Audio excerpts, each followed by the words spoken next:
It's now time for Ermanni and Edwards with Maz, live on the Woodward Sports Network. Every day, 2 to 4 p.m. Starring Ryan Ermanni, Michigan great and former NFL baller Braylon Edwards, and of course, Tom Mazaway. Let's talk some sports.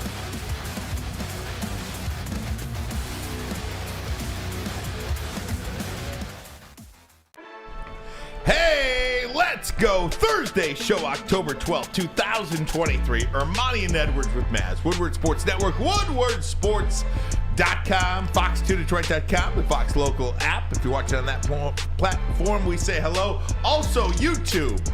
Woodward Sports coming up on 55,000 subscribers. And, of course, we want you to hit that like button, too. Helps YouTube push our content out to more people. Braylon Edwards, good afternoon to you. Good afternoon to you. It seems the sun is shining a little bit nicer than yesterday, so it is truly a good afternoon. Maz, you will be happy. I got myself into some MLB last night. Watched myself some baseball. Thank you. My boy, Bryce Harper, Oh, he never lets me down. Last year, it was him and Manny Machado that I was so thrilled to watch in the postseason. But this year, Bryce Harper, man, like he's making baseball fun. he is. 2 home runs last night, 2 for Nick Castellanos. We didn't need him. That's another guy we didn't need. Justin Verlander, we didn't need him either. Max And a Scherzer, drive by coming back from the Castellanos. ALCS. We didn't need him anyway. JD Martinez, his season's over with the Dodgers. Great baseball. It's October. I told you, it's my favorite month of the year, and this is the main reason. It's the best. It's a sporgy. JB is with us. Lucas is with us here today. Let me say this, too, about the Astros, because I was almost glued to the Astros game. I love that game last night. I thought it was a great one-run game. Every pitch just gives you some sort of agita. It can be something. You can't breathe. Yeah. And I missed that, number one. Number two, 7 straight LCS appearances for the Houston Astros. Yep. That is incredible. And whether they win the World Series or not now, I think there's no doubt Justin Verlander goes into the Hall of Fame as a Houston Astro. He has just had too much success, too much individual success, and too much team success in Houston to avoid it any longer. If he was with the Mets and he bounced around for the latter part of his career, that's one thing. But now that he's back in Houston, the amount of team success we have seen with 7 straight league championship series, It's never been done. No, you in can't. The American League. You can't bat an eye at that. And I love it. I love we asked that question a couple years ago. It was like, where is Justin Verlander going into the Hall? Is he going to be wearing the Tigers get up, or is he going to be wearing the Astros? And I said, he wins the World Series, and we're going to be talking about the Astros. Well, he's already won 2, and he's looking to win a 3rd. And like you said, it's just a place of dominance. We're looking at them like you look at the Kansas City Chiefs. It's been 5 conference finals for the Kansas City Chiefs. It's been 7 for the Astros. They're just operating at a different level of dominance, and it doesn't matter. A.J. Hinch isn't there. It doesn't matter if they're not cheating anymore. They put the players in place. Those guys are. The Yankees have never done that. Mm-hmm. The historic New York Yankees, the Dodgers. None of these teams have done with this freaking. I hate them. The Astros is what I call them. But you know what? I can't deny what they've done. And Dusty Baker's a feel-good story. How do you not like Dusty Baker? Here's a good question for all the people out there, for layman's terms, everybody out there that's not a baseball enthusiast, and making it make sense. Like Ryan and Maz, put that in layman terms, in terms of what I guess you just did by saying the Yankees. Like, has this ever been done before? Like, how long ago? Is it their division that they play in, or is it simply that they're just that damn good? They are that damn good. They're talented, top to bottom. Guys come in, guys leave. They got, guys like Correa leave, guys like Gurriel leave, and then they just reload. I mean, they signed Jose Abreu in the offseason. Jordan Alvarez. The minor leagues are stocked. It's unbelievable what they're doing, and I just don't think you can. This is what baseball wanted, I think, as a baseball fan, to have Astros and Rangers. Yeah. Because those 2 teams, especially with what they did at the deadline, pretty darn good. Astros get Justin Verlander after the Rangers make the trade for Scherzer. And I do believe, Maz, is Scherzer going to be available for the series? They say he'll be ready for the ALCS. They say he will be on the roster. And 2 things about this, too. Just 2 things about this. We talked, and Braylon, you even mentioned it yesterday, about the hard-nosed coaches and the hard-nosed managers and stuff like that. How about this? In the American League Championship Series, Dusty Baker and Bruce Bochy. Bruce Bochy was retired. Managing his grandkids' T-ball team. Yes. And came out of retirement. And I just, for as much as baseball is new with analytics and everything like this, look what you have there with Dusty Baker, old school guy, Bruce Bochy, old school guy. They have a respect of the players that, I'm sure, people, sure. But these old school guys are, man, they are it. That's what we were talking about yesterday. You were talking about kind of like Mike McDaniel and Dan Campbell, a little bit of both sides of what it is now. You got the analytical guy and Mike McDaniel, and you have Dan Campbell, kind of an older school coach.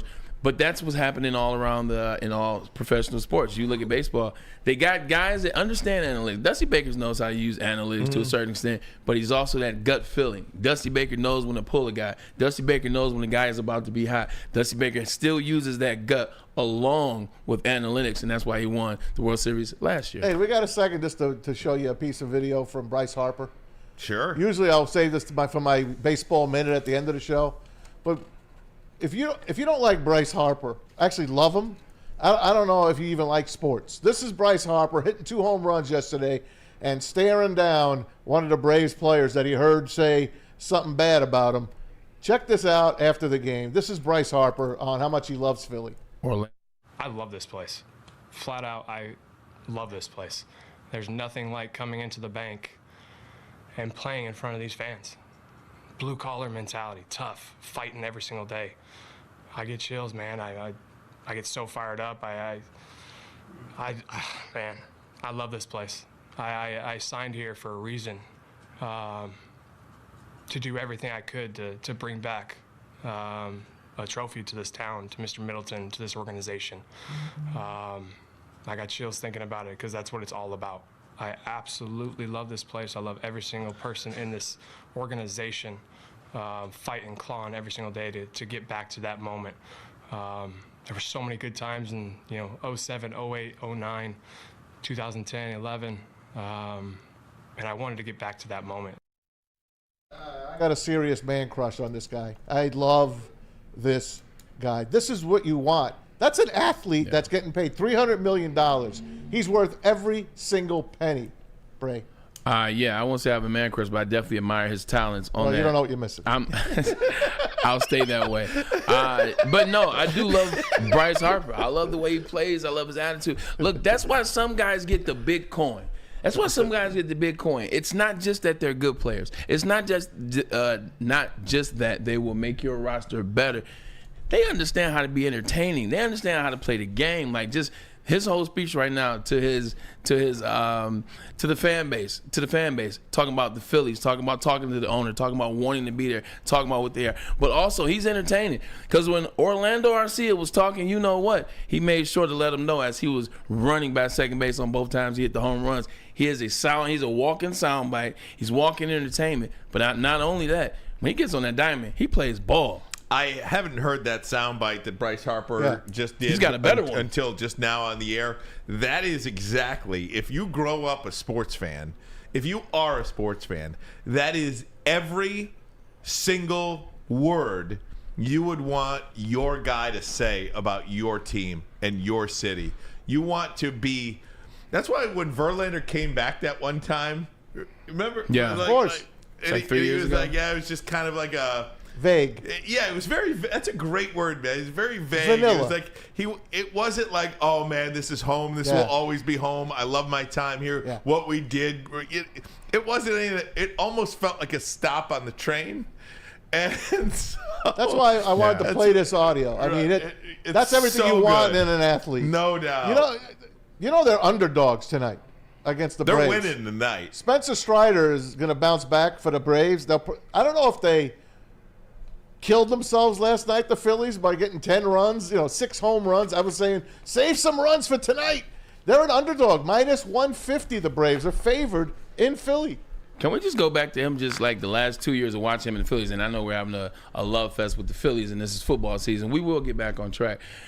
But he's been doing this since 2 years in a row. You saw last year he did the same thing. He rose to the challenge. He won him the NLCS. Remember when he pointed out, he said, hey, remember we watched film, watch the tail. He saw the tail kid hit the young kid, hit the home run. He's playing too. Is that Baum? Yep. He's playing well Alex as well. Baum. He's the guy you want on your team. He's getting the guys going. He's talking to the young guys, working with the young guys. He's bringing that energy. Every time he steps up to the plate, I think it's going to be a home run. Minnesota notwithstanding, home field advantage. Yeah. There is a home field advantage in baseball. There is. Minnesota lost 2 one-run games to the better team. That's true. Yeah. They hung in there. That's true. I mean, after last night, I don't see how Atlanta beats Philadelphia tonight with that crowd, I'm telling you. And they're mocking them with the tomahawk chop. Oh, my God. Philadelphia fans, there's something. It's so good. Guys, lots of Lions talk today. Let me tell you right now that after each and every Lions football game, it is the Lions post-game show. Yeah. You can see Tom Mazaway along with special guest.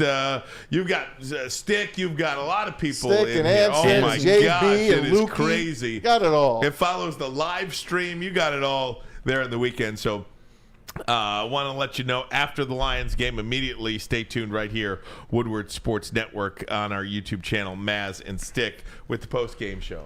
My last thing I say about this is the soundbite I thought you had. This is after Bryce Harper hit his second home run. They asked him about it, and this is what he had to say about Orlando Arcia. Was there any motivation? I mean, anytime anybody says something, right? I mean, that's what it's all about. Did you enjoy staring him down? Yeah, I mean, I stared right at him. Right at him. So I stared right at him. Orlando Arcia, when the Braves won their game, they called it an error against Bryce Harper. Remember, you said he didn't tag up. He went back, got tagged out. And Orlando Arcia made fun of him in the Braves clubhouse. So, of course, the reporters reported it. They dropped it. And then the Braves got mad at the reporters for reporting it because it was in their home clubhouse. They're like, what we say in our clubhouse should stay in our clubhouse. But reporters are there. They're going to hear something. Of course they're going to say something. So Bryce Harper took offense, and he stared down Orlando Arcia not once, but twice going around those bases. He plays shortstop for the Braves. If you got to worry about what somebody's hearing, if you got to take it back like, oh, we're mad, then you shouldn't say it. Even if it is in your own clubhouse, if you said somebody, he got caught in the tag up. Like if you would have said, he's supposed to be this All-Pro or he's supposed to be this All-Star. Like, how's he getting caught in the tag up and he's in year 14? You're supposed to stick by that. You're not supposed to say, oh, why did you tell? They're dead in the water. The Braves are dead in the water. I love that. They're my team. I love that about sports, too. I love a little poke. I love hate. Yeah, I know. I love hate. That's what sports is all about. The Braves and the Phillies hate each other. The Astros and the Rangers hate each other. Isn't that what sports is all about? But wait a minute. Isn't that what sports is all about? Yes. You love your team and you hate the other guy. Yes. Yeah. You know what I mean? That's what it is. I still hate the 70s Especially Royals when they played the Yankees. I still hate them to this day. Yeah. Oh, God. It's unbelievable. It's so fun. Red Sox? Forget it. We played. Go ahead. I was gonna say you went. I was gonna say hate lasts forever. I played Denver in my second year on a Thursday night in Cleveland. Oh, they didn't forget about the fumble in the draft. They booed the Denver Broncos the whole game. Unbelievable stuff. Guys, big show for you today. Coming up in about 15 minutes, we'll talk Lions with Matt Broder. What's the latest in Allen Park? What's happening out there today? And then top of hour number 2, we'll talk to Greg Allman. He covers the Bucs in the NFC South for Fox Sports. So we're looking forward to that conversation. Lots of NFL, lots of Lions today. We'll do it next. But first, a message from Fairway Packing Company. For over 60 years, Fairway Packing has provided Michigan's finest restaurants, hotels, and casinos with prime beef, Wagyu beef, and dry-aged beef. You can experience the Fairway difference for yourself today. All you got to do is visit the steak shop in Grosse Pointe Woods on Mack Avenue for grab-and-go steaks, or order online, fairwaypacking.com, fairwaypacking.com. Age, prime, cut, packed, 2. Perfection.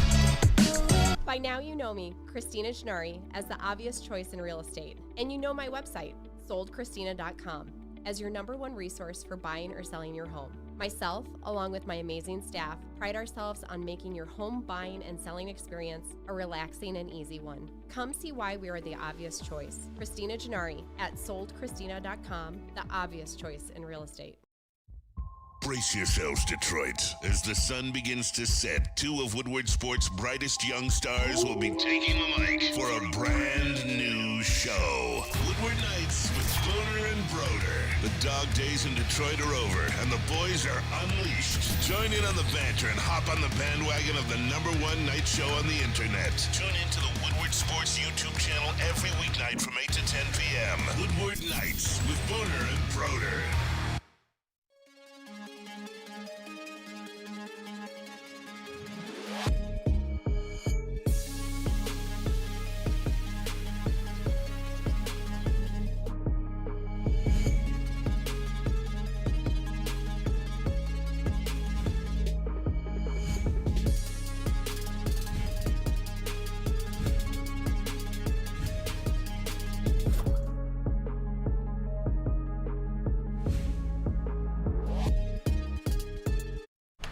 Hey, gang, want to let you know about the Bullseye Event Group and, of course, Woodward Sports and Long Drink. It is every home game, the official Lions VIP tailgate party. Eastern Market Shed 5. It's always a bash. Starts just before game time, takes you up until game time. The official Lions tailgate back and better than ever. Of course, Monday Night Football against the Raiders at the end of the month. You're going to want to get your tickets for this event now. They will go quickly. How would you like to pregame with Woodward Sports and be treated like a VIP? Food, beverages, entertainment, all included. Get your tickets online today. BullseyeEventGroup.com, BullseyeEventGroup.com, or win some from Woodward Sports today. Just subscribe to our YouTube channel, or of course follow us on Instagram and direct message Lions VIP. All right, guys, let's talk a little Detroit Lions again. Matt Broder coming up in about 15 minutes from now. Greg Allman from Tampa Bay covers the Bucs for Fox Sports. He will join us top of hour number 2. Just a couple of notes today. The injury bug continuing out there with the Detroit Lions. Branch Gibbs, James Mitchell, Jonah Jackson, and how about this one? Apparently Sam Laporta not on the practice field today, too. I mean, why not just add him? Add him. Why not add him to the practice? We got Brock Wright. We're fine. No doubt. You got to include everybody, man. You got to make it all inclusive. Where's Shane Zylstra? I'm only joking. He's out for the year. Oh, my God. Let's get Tom Kenny. Let's put him on the TK. let's put TK on the list, too. But you know what? Like, being behind the scenes of and being in these situations a lot of times, you just want to make sure guys are doing what they're able to do. Guys, if you got a little bit of a nick, a little bit of a bruise, especially as you got guys that are going to be not playing, if your guy has a little nick, little bruise, keep him out of practice. It's no big thing, if you will, if that is truly the case. This happens a lot during the season where, you're looking at guys that won't be there, and you're looking at guys that will be there, and you're like, let's give them a little rest during the week so that we know on Sunday. Sam Laporta ain't missing no players on Sunday, so it's all right. Let him miss practice. Yeah, these guys, they just pop up, though, somewhere. Yeah. Like what happened to Jahmyr Gibbs? I'm having a nice Saturday, and all of a sudden I get Jahmyr Gibbs is doubtful. That's the one. What are you talking about? That's the one that bothered me a little bit, Gibbs, right? Yeah. I mean, eventually this catches up to you, though. Like, and I'm not saying anything about Laporta. I don't know about Laporta. The only thing I know about Laporta is he's not practicing today, when the media was allowed to watch practice. Got us. Don't worry. So we'll check in with Matt Broder about that. But again, look, I think they're going to beat Tampa Bay by a couple of touchdowns, right? But at the same time, this eventually catches up to you. It just does. You cannot field a team where half your team is out every week. No, it definitely. I don't care about organizational depth or not. You need players. Yeah, you got to have players. You got to have those players. They got to be out there. And I think the thing that bothers me a little bit is it's a healthy scratch, correct? So we don't know exactly. We don't know. Well, that's what I'm saying. We don't know. We don't know if it's a healthy scratch. We don't know what it is. We don't know if he fell over his cat going down the stairs. And it's very quiet. And it's a player that. If he's sick, he's got the flu, we don't know anything. If we're being honest, when you draft a guy at 12th overall, you move up to get him. Like, we need to know about what's going on with that guy. We need to understand what's going on. So it bothers me a little bit because this is a great space for him. You look at the games that were in this space, the Panthers game, the Bucs game this week, the Falcons game, the Green Bay game. This was a good stretch run for him to get better as the season goes along. I was looking for Jahmyr Gibbs as well as Jameson Williams to really build so that when you get to the Ravens in 3 weeks, when you get to the Chargers in 5 weeks, so when you get to these spaces, these guys are already locked and loaded. So I still want to see. I want to know what's going on with that. I want to see more J-Mo, and I want to see a little bit more of Jack Campbell too. I think we might see a little bit more of Jack Campbell. I know they were trying to get him some more reps earlier in the week, I saw this yesterday, too. I think everybody saw it. Aiden Hutchinson named Defensive Player of the Week in the Pro Football Focus Defensive Player of the Week. This guy's been great for the Lions. I think that first week, I think a lot of us were like, and maybe even the first two, a lot of us were, okay, you got the pressures, you got this, you got that. Now get to the quarterback. He's been doing that. He's been as good as anybody in the league on the defensive side of the ball, and getting some honors this week, too. Yeah, it's great that he's getting these honors. I mean, you hear these names, Hassan Reddick and the Philadelphia Eagles and what they're doing. You hear Nick Bosa and what the San Francisco 49ers are doing. You hear Jalen Carter, the rookie with the Philadelphia Eagles. You hear about all these defensive linemen right now. But who's back-to-back Defensive Player of the Week? Nice. That's Aiden Hutchinson. Who's the guy with 3.5 sacks over the past 2 weeks? Who's the guy with an interception this past week? And every time he gets his hands on the runner, they do go down. So Aiden Hutchinson is now playing at that level that you want to see out of a leader. When he came to the Lions, he was coming off an amazing season, the best season in Michigan football history from a defensive end. He was coming in with that leadership. You wanted to see it. You knew it was going to happen at some point. And now he's getting comfortable. You see he's developed some more moves as a pass rusher. He's getting lower as a pass rusher. And he's starting to lead this team. That's what you really want to see out of a second pick overall in year 2. Hey, Todd Bowles, Lion reporters get to talk to the opposing coach on Wednesdays. Todd Bowles' quote was, they asked him about Aiden Hutchinson. He's like, he's a game wrecker. The guy is playing at an unbelievable level. He called him a game wrecker. That's what he is. Yeah, he's definitely a game wrecker. I mean, he's a guy that wrecks games. I mean, I know I'm being cliche, but he's also allowed to do it because of how the interior is playing. Isaiah Buggs is getting to the quarterback. Aleem McNeil is getting to the quarterback.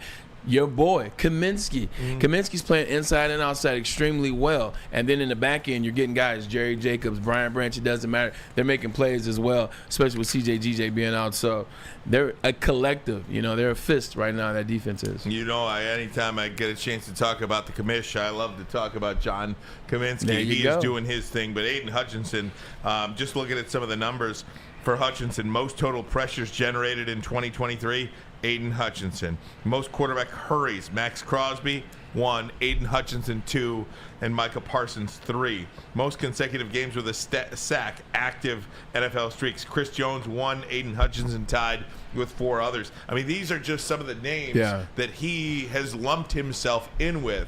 And everything defensively starts with that guy and his ability to get to the quarterback. This defensive line as a whole, and you may get Josh Pascal back this week, it is only helped when you've got McNeil playing his best football, Kaminsky and Josh Pascal potentially playing this week. Buggs. This is almost like an engine that needs every piece to go, and it's going pretty good right now. What you see last year in Aiden Hutchinson when he first started off the season is teams on offense, they went one-on-one with the tackle. They went one-on-one. They didn't go 2-on-2. They didn't trust in Aiden Hutchinson's ability early on in the season. He had the 3 sacks against Washington, but maybe got nicked up. Wasn't the same for a while. Then slowly but surely last season, it started going. Ryan, what you're starting to see now, which is why Aleem McNeil, which is why Isaiah Buggs, which is why Kaminsky, which is why Josh Pascal, when he was in there the couple times we've seen him, they're sliding protection to Aiden now. Now he's getting double teamed. Now they're having to back chip him as well. He's taking on as many as 3 different offensive players, and he's taking that away. Now you got 3 guys focusing on Aiden Hutchinson. That leaves somebody wide open to get to the quarterback. That leaves somebody with a missed man. That leaves somebody with a dominant one-on-one matchup. That's where you see it. When they slide towards Aiden, here comes Aleem, Pascal, and Buggs up the middle, and Kaminsky. Now when you try to stop the middle, now he's one-on-one with your right tackle, who's not your best tackle. He's your second best tackle, unless you're on our team. So with that being said, it's tough. They're literally working off Aiden, and when they get to Aiden, they play off the defensive line in the middle. And the linebackers are stepping up their game as well. I mean, Derek Barnes is really – He's been fantastic. He's been fantastic. He stepped it up. Alex Anzalone is a great leader. By the way, so happy for him. His family is on their way back home to the U.S. from Israel, safe with their church group. They were stuck there during this horrible war, and they got out, and they're going to be fine. So he's very happy that everyone was praying for him and his family. So that's great news. Important point to bring up. Bring that up. I'm glad you did, Maz. But just about Anzalone and his parents, absolutely great that they're back. Want to go back to something you said about Derek Brooks. Yeah, I wrote Barnes. this guy up, but Derek Barnes. I wrote this guy off. Yeah. Completely wrote him off. And all he has done has been. I wasn't even sure he had a spot on the roster this year, to be honest with you. And boy, did he play himself into a spot. And not only play himself into a roster. I mean, this guy's as good as you can imagine. Yeah, we saw him after, I think it was the game before the game before the Broncos game 2 years ago. Had a sack, looked like he was doing well, and then he kind of, like you said, took some steps back, and then you didn't see him. So it's good to see him out there. And not only just out there, Ryan, like you said, boy's making sacks. Boy's making plays. The linebacker core was probably the second biggest fear that I had with the Detroit Lions outside of the secondary wide receiver going into the season. 100%. And so far, that linebacker core, they have been very serviceable. In fact, with Thor out there in terms of Alex Anzalone, they've actually been leading the charge, if you will. He gets those guys going. We talk about he's the fire starter for that defense. So if the linebackers keep playing well, keep tackling well, keep covering well in space, if they can keep that up, this defense can be really good, especially when we start getting some of these players back. All right, guys, let's take a break here. When we come back, we're going to be joined by Matt Broder, our Lions beat writer for Woodward Sports Network. And, of course, you can hear Broder with Booner and Broder weeknights here 8 to 10. But we're going to catch up with Broder right now down in Allen Park. But first, a message from Big Boy. All right, fellas, Big Boy it is. It's burger and chicken time at Big Boy. Try their best cheeseburger, the pretzel bacon cheeseburger. If chicken's what you're into, why not the Dolly chicken sandwich, or a little bit spicier, you go for the Bob's hot chicken sandwich. And upgrade those fries. You want the chili cheese fries or the baked potato fries, those loaded baked potato fries. And save room for dessert. It's the Reese's Chocolate Peanut Butter Thunder Cake and the funnel cake fries to boot. Of course, they got the best shakes in town. Plus, you can do what Ryan does with Lukey. Just give me a Big Boy. Join Woodward Sports' own Jeff Iafrate, along with special WSN guests for the most anticipated Lions season in decades. Filled with different surprises and expert analysis. You're not going to want to miss out. Go to our Woodward Sports YouTube channel on Sundays and tune in live from 9:30 to 11:30 a.m. Where's the most convenient place to get that big fitness energy? It's Planet Fitness. Join today for just $1 down, $10 a month. With over 2,400 locations and equipment for every workout, you can get in, get energized, and get going. And with free fitness training and most clubs open 24 hours, everyone belongs in the judgment-free zone. So join today for $1 down, $10 a month, no commitment, cancel anytime. Deal ends Wednesday, September 13th. Join now at any Metro Detroit location. Hurry, offer ends soon. Woodward Sports' own Tom Mazaway and Sam Stick Day will be hosting our Lions postgame show after every Lions game all season long. Tune into the Woodward Sports YouTube channel for his hot-off-the-press takes, game analysis, and Kool-Aid sipping celebrations. You won't want to miss it. Join Maz, Stick, and special guests each week immediately following every Lions game, exclusively on the WSN YouTube channel. Let me tell you about the Academy of Warren. At the Academy of Warren, they have a brand new state-of-the-art Sports Dome Fieldhouse with regulation basketball court, volleyball court, and soccer field that can also be used for 7-on-7 football. It also has a K through 8 features that are AM, PM latchkey, small classroom sizes, learning street, futuristic media center, free breakfast and lunch, Hoffman Mifflin curriculum, academic games, K through 8 athletics, and more at the Academy of Warren. I want to thank Lucas for being with us on this Wednesday, or Thursday, I should say. Parker is out today. JB swings over to the TD booth. Feel naked when JB's not here, so he's got to be. We got a squad. We don't care what, absolutely, but we don't care what role JB plays here. But We don't like Tuesdays. As long as JB is in the house. We said JB's like the Brian Branch of Woodward Sports. You can put him at any position and he performs. That's exactly right. He's more like Penny Sewell. There you go. I'm on right side, Brian. Oh, God. Having a lot of fun here on a Thursday. It's great to come to work every day and talk about a good football team, and that's exactly what we're going to do with our Woodward Sports beat reporter, Matt Broder, who is with us now from, where are you? Allen Park, it looks like. He's in the soundproof. He's in the sound booth in Allen Park, it looks like.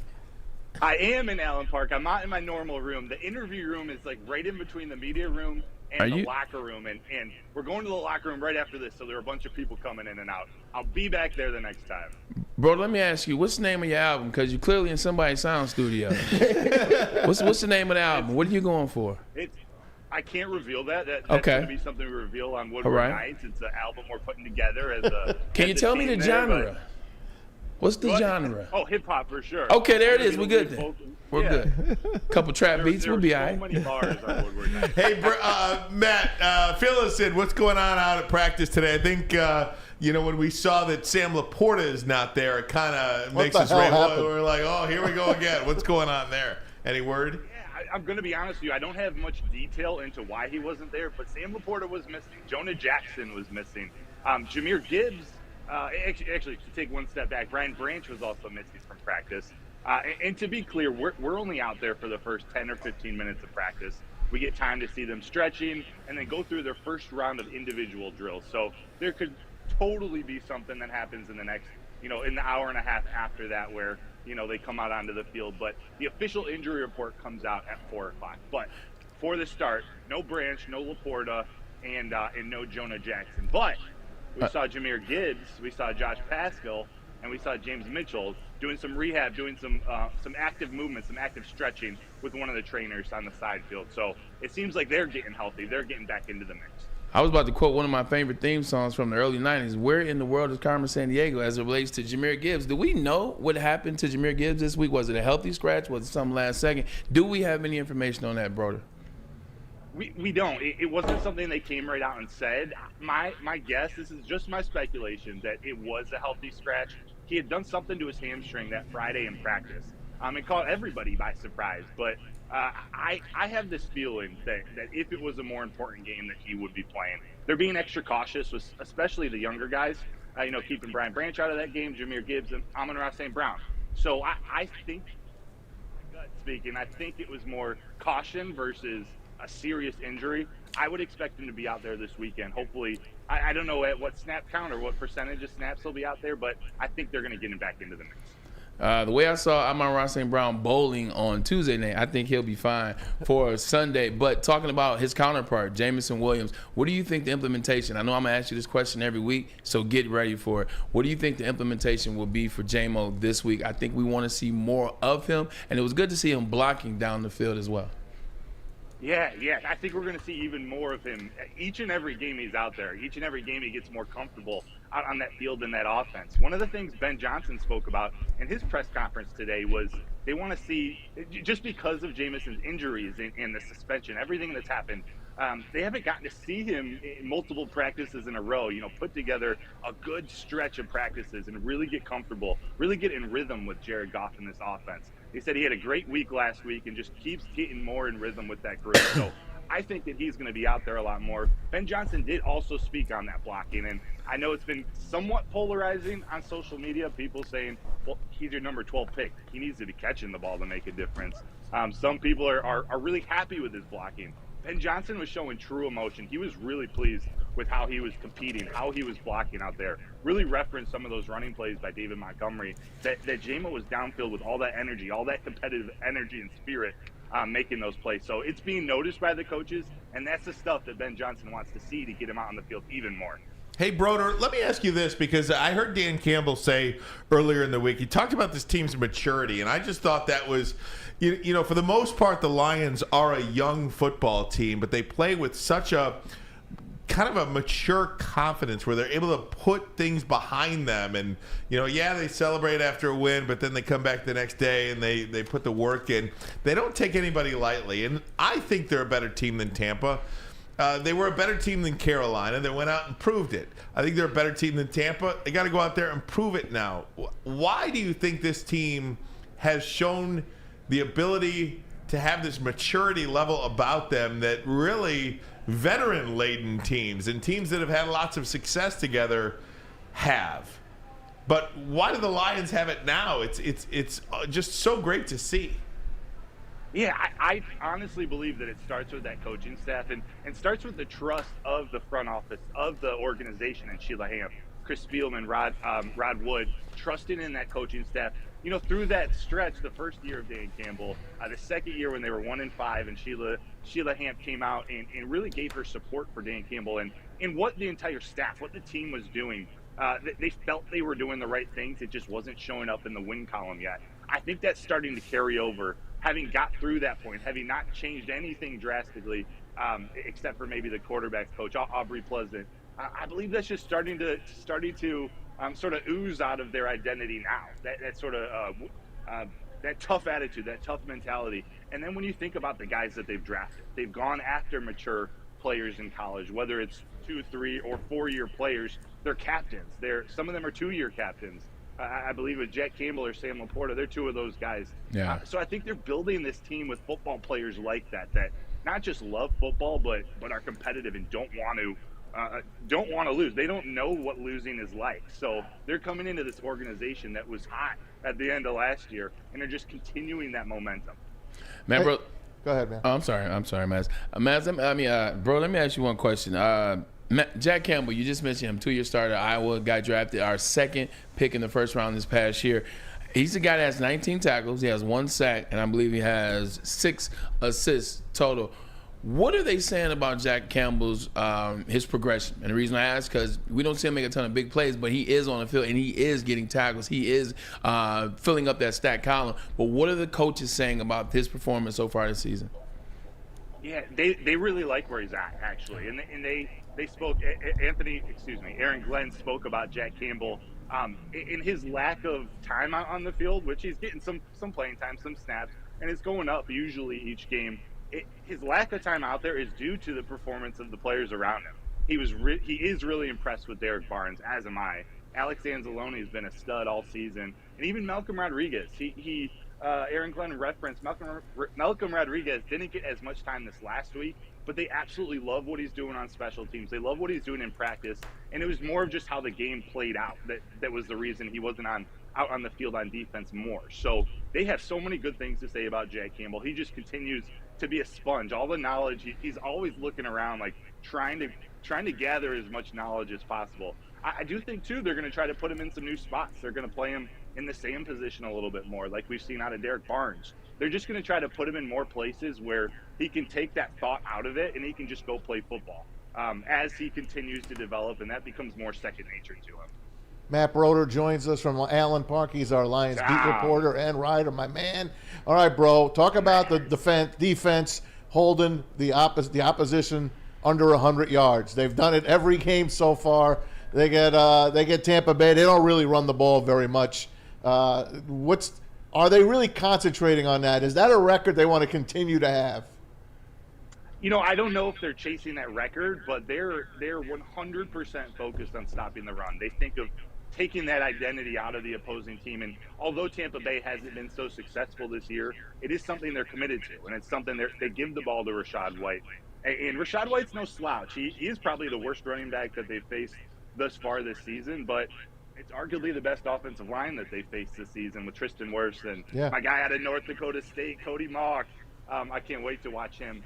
I just think they want to, just like an opposing team, if they take the run game away from Detroit, it's kind of just sucks all the air out of them. They want to do that to Tampa Bay. They want to put the ball in Baker's hands. Not that they want to see him improvise and get spontaneous, because Baker is good at that, but they want to make it tough on him and make him beat you. He is the second leading rusher on the team. I think he has 60-some-odd yards, so he can get out of the pocket. You want to keep him in the pocket. You want him throwing that ball and letting that defensive backfield do their job. Speaking of defensive backfield, Matt, they brought in a kid from a guy from Baltimore, a veteran there, put him on the practice squad. Chase Lucas. Who's going to get action in this week? Who do you think will be called up? You know, this is a tough one, and I asked Aaron Glenn about Stephen Gilmore today, and he had a lot of really good things to say about Gilmore. I can't tell if it was something where he's going to be elevated, if he's going to get playing time this week. I don't know, but he's definitely someone in their plans. I mean, he actually gave him the nickname Gilly Lock because he's shown he can be a lockdown defender, and that was something I hadn't seen yet. I know he's got all this potential. But they're waiting on him to put some weight on. He needs to get a little bit stronger. He's little out there, but he's got the tools. He's got that competitive edge that they like. So I think we're going to see, obviously, barring any injury, heavy dose of Cam Sutton and Jerry Jacobs and Will Harris in that nickel spot. Oh, Will Harris. And then it's Khalil Dorsey also. While I think they might give the nod to Stephen Gilmore ahead of Khalil Dorsey in terms of a true outside cornerback role this weekend, Khalil Dorsey might be in the mix too. I know he's going to be out there on special teams if they activate him before his 21 days are up. But that cornerback room is something, to be honest with you, something I want to keep an eye on. See how they manage this without Emmanuel Mosley. And not only that, Broder, but you look at the guys on the other side, say what you want about Baker Mayfield. It helps when you have Mike Evans and Chris Godwin to throw to. I mean, those are two guys the Lions absolutely have to game plan for. Which one of you, kind of like, which one are you going to let try to beat you? Which one are you going to guard? Which one are you going to let try to beat you? It's what maybe the goal of what they want, what the Lions want out of Amon-Ra St. Brown and Jamison Williams. Just, all right, take your pick. You go after them, we're going to feed Amon-Ra. You go after Amon-Ra, we're going to feed J-Mo. And I'm talking about this in the future, when J-Mo becomes that true number 2. Maybe that's Sam Laporta now. But you're right. Mike Evans is one of the best receivers in the league. Chris Godwin is no slouch. But their game's a lot better when they're both out there together. And Mike Evans missed practice yesterday, but he's expected. All signs are pointing to him giving it a go on Sunday. So that's no short task going up against a wide receiver group like that. You drafted a guy 12 overall. He better not be your number 2. He better be your number 1. Here's a fun question, though, for you, Broder. Did Ben Johnson talk at all about the play, the trick play? Obviously, we heard of George Kittle speak. They had it first, or they ran it better, blah, blah, blah. Did Ben Johnson or anybody talk about that play in terms of where they got it from? Because we know Ben Johnson had it first. Yes, he referenced, stealing. Everyone steals each other's plays and puts their own. It's copycat league. But this is, this is something they discovered watching film on Colby Sorsdale when they were scouting him at William and Mary. It was the play that they ran. There we go. At William and Mary with Sorsdale. So he didn't mention like when it was decided. Oh, we're going to bring this up. We're going to start teaching this to the offense now. I don't know that for sure, but that's where it came from. But it was really cool to hear him talk about implementing trick plays, and they've got this archive of videos, 20, 30 years back of old football plays and old trick plays, just things to give them some inspiration as they go through the season. And it's something they put a lot in already, but as the season goes on, they get these moments where they like to have some fun in practice and sneak in some of these new schemes, because Ben Johnson, he's not afraid to run them. And he talked about having Dan Campbell there. He ain't afraid. He's not afraid to take chances. So that takes some of the pressure off. Ben Johnson making those calls and just being confident. All right, this is not normally a play we're going to call on 3rd and 6, but we're going to we're going to run this. We're going to snap it to Montgomery and ethic. So the offensive line, it's funny. The offensive line didn't even block that well on that play, he said, but David Montgomery, a super stud, he made a really good play to get that extra 7 yards. All right, Matt, we appreciate it, man. Head on into that locker room and see what info you can dig up. We will certainly look for it tonight on Booner and Broder, Woodward Nights, 8 to 10. Also, of course, woodwardsports.com. Thanks, Matt. We'll talk to you later. Guys. You got it. Different look every time I see, man. I'm paying attention. A different look every time. Pay attention. See what we can do. There you go. All right, guys, we're going to take a break. When we come back, it's Braylon's Top 10 Thursday. Ooh. Top 10 Thursday. Ooh. Let me tell you about the Lions pregame show this week, though. It happens on Sunday. Jeff Iafrate and special guest host will get you ready for the Lions and Bucks this Sunday right here on WSN's YouTube channel. Jeff Iafrate, Booner will be involved as well. Lions watch party after that. Post-game show, it is locked and loaded on game day here for the Detroit Lions on our WSN YouTube channel. Now, let me tell you about Guardian Alarm. Ooh. They're your local security experts, have been for over 90 years. When you see that black and yellow sign out in front of your house, it tells the bad guys one thing. Stay out. Whether you are at home or on the road, they're 24/7 professional monitoring, customized solutions from real experts, and technology backed by people means you are backed by the best. Call this number right here, 1-800. Stay out. That number again, 1-800. Stay out. Call them today. Tell them Woodward Sports sent you. Stay out. Come to any Lady Jane's Haircuts for Men for an award-winning haircut experience from one of our talented stylists and register for a once-in-a-lifetime opportunity to win an all-expenses-paid suite for the 2024 NCAA tournament for you and 5 of your best buds. That's right, college basketball's most elite event. You and your 5 best friends just get to any Lady Jane's today for an award-winning haircut experience and automatically register to win the trip of your dreams. Lady Jane's Haircuts for Men open 7 days a week. Walk in anytime. Lady Jane's, it's wicked awesome. Now, coming to Woodward Sports, Woodward and Main Street, the Woodward Sports Network Detroit Lions show. Let's go! Catch Gabrielle D. Phillips, Matt Broder, and Terry Foster for all the latest news on your Detroit Lions every week. Only on the Woodward Sports Network YouTube channel and woodwardsports.com. Calling all landscapers. This is Darren McCarty. I'm at Outdoor Equipment Co. How would you like to landscape like a legend? How about a bad boy zero turn? And even a chainsaw.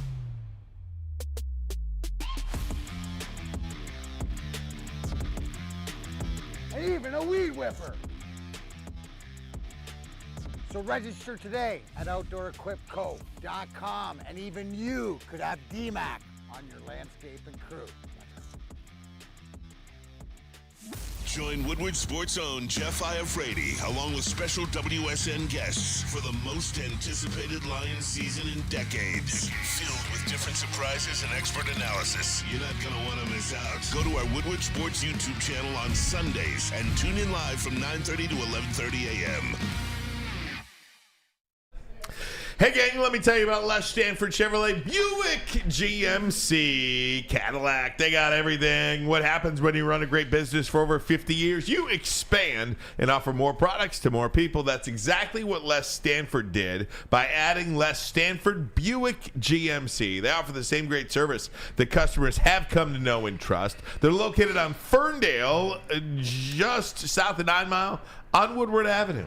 If you're looking for a Chevy or a Cadillac, check them out in Dearborn today on Michigan Avenue with Les Stanford Chevrolet Cadillac. You can find the brand you want, all GM brands under one umbrella. LesStanford.com, LesStanford.com. Find new road. Find them. Hey, welcome back. It is Thursday. That can only mean one thing. That means it is a Top 10 Thursday. That's right, Braylon Edwards. What are we doing today? What up, though? You. For all my people in Detroit, you know what time it is. Top 10 Thursdays, with your boy Be Easy. Today I said, you know what, let me do something fun. Let me do something different. We attacked the angles of the NFL already. I said, you know what, some bad dudes out there. I'm talking about Aiden Hutchinson, somehow how good he is coming off the edge, how good he's rushing the quarterback. I said, why not talk about some guys that I played against? So this list is the top 10 Old school. scariest guys that I played against. The scariest opponents to play against. Now, when you say scary, you know, just because you can't knock a guy out doesn't make you scary. You can be cerebral. You can be a guy that affects the game plan. You could be a guy that, simply put, I just hated sin. So let me get my list, because I pick. You put them in order how I sent them in? All right, bet. Let me. Okay. Bottom to top. Bottom to top. I could have some fun with that, but I won't. I'll stay away from that comment. Started at the bottom, now we're here. In the words of Drake, let's get it on. Coming in at number 10, or I guess we ranked him. Patrick Willis was a nightmare, and I had to play against him before he was on my team. He hit me one time in practice when I first got to the 49ers. I looked at him, I said, bro, I'm a vet. He said, that's how vets hit. I was like, excuse me, I'm not to start going where you're not in the game. Played against him when I was with Seattle. He was a fierce guy. Look, I'm a big wide receiver, never mind running the slant routes in there. But when 52 was in there, I could see how J-Mo could alligator arm a pass. He was like, oh, shoot, 52. Coming in number 9. Vince Wilfork. Man, I randomly played against him a lot. Then I get traded to the Jets. They're in the same division. He was everywhere. And for a guy that's 330 pounds and short, he could get in the passing lanes. He got to the quarterback. He's more than 330. I was being generous. I was being generous. He got down the field. He hit me one time, Maz. I ran an out route, and I turned up and got tackled at about 13 yards on the sideline.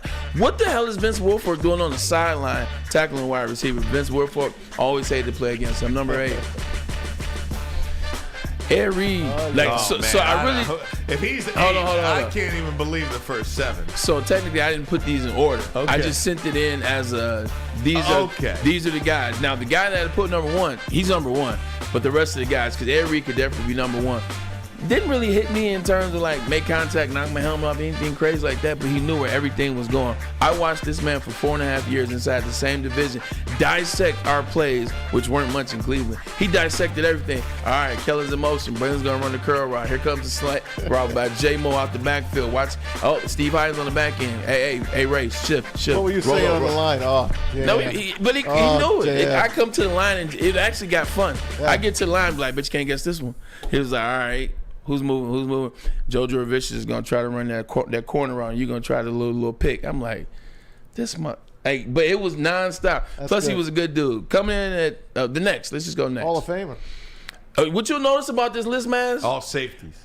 No, all guys that are in Hall of Fame contention. Well, I guess Will Fork isn't safety. No, and he's in Hall of he's in Hall of Fame. He can do the splits. I love to help you. Troy Polamalu. Oh boy. I only got walked.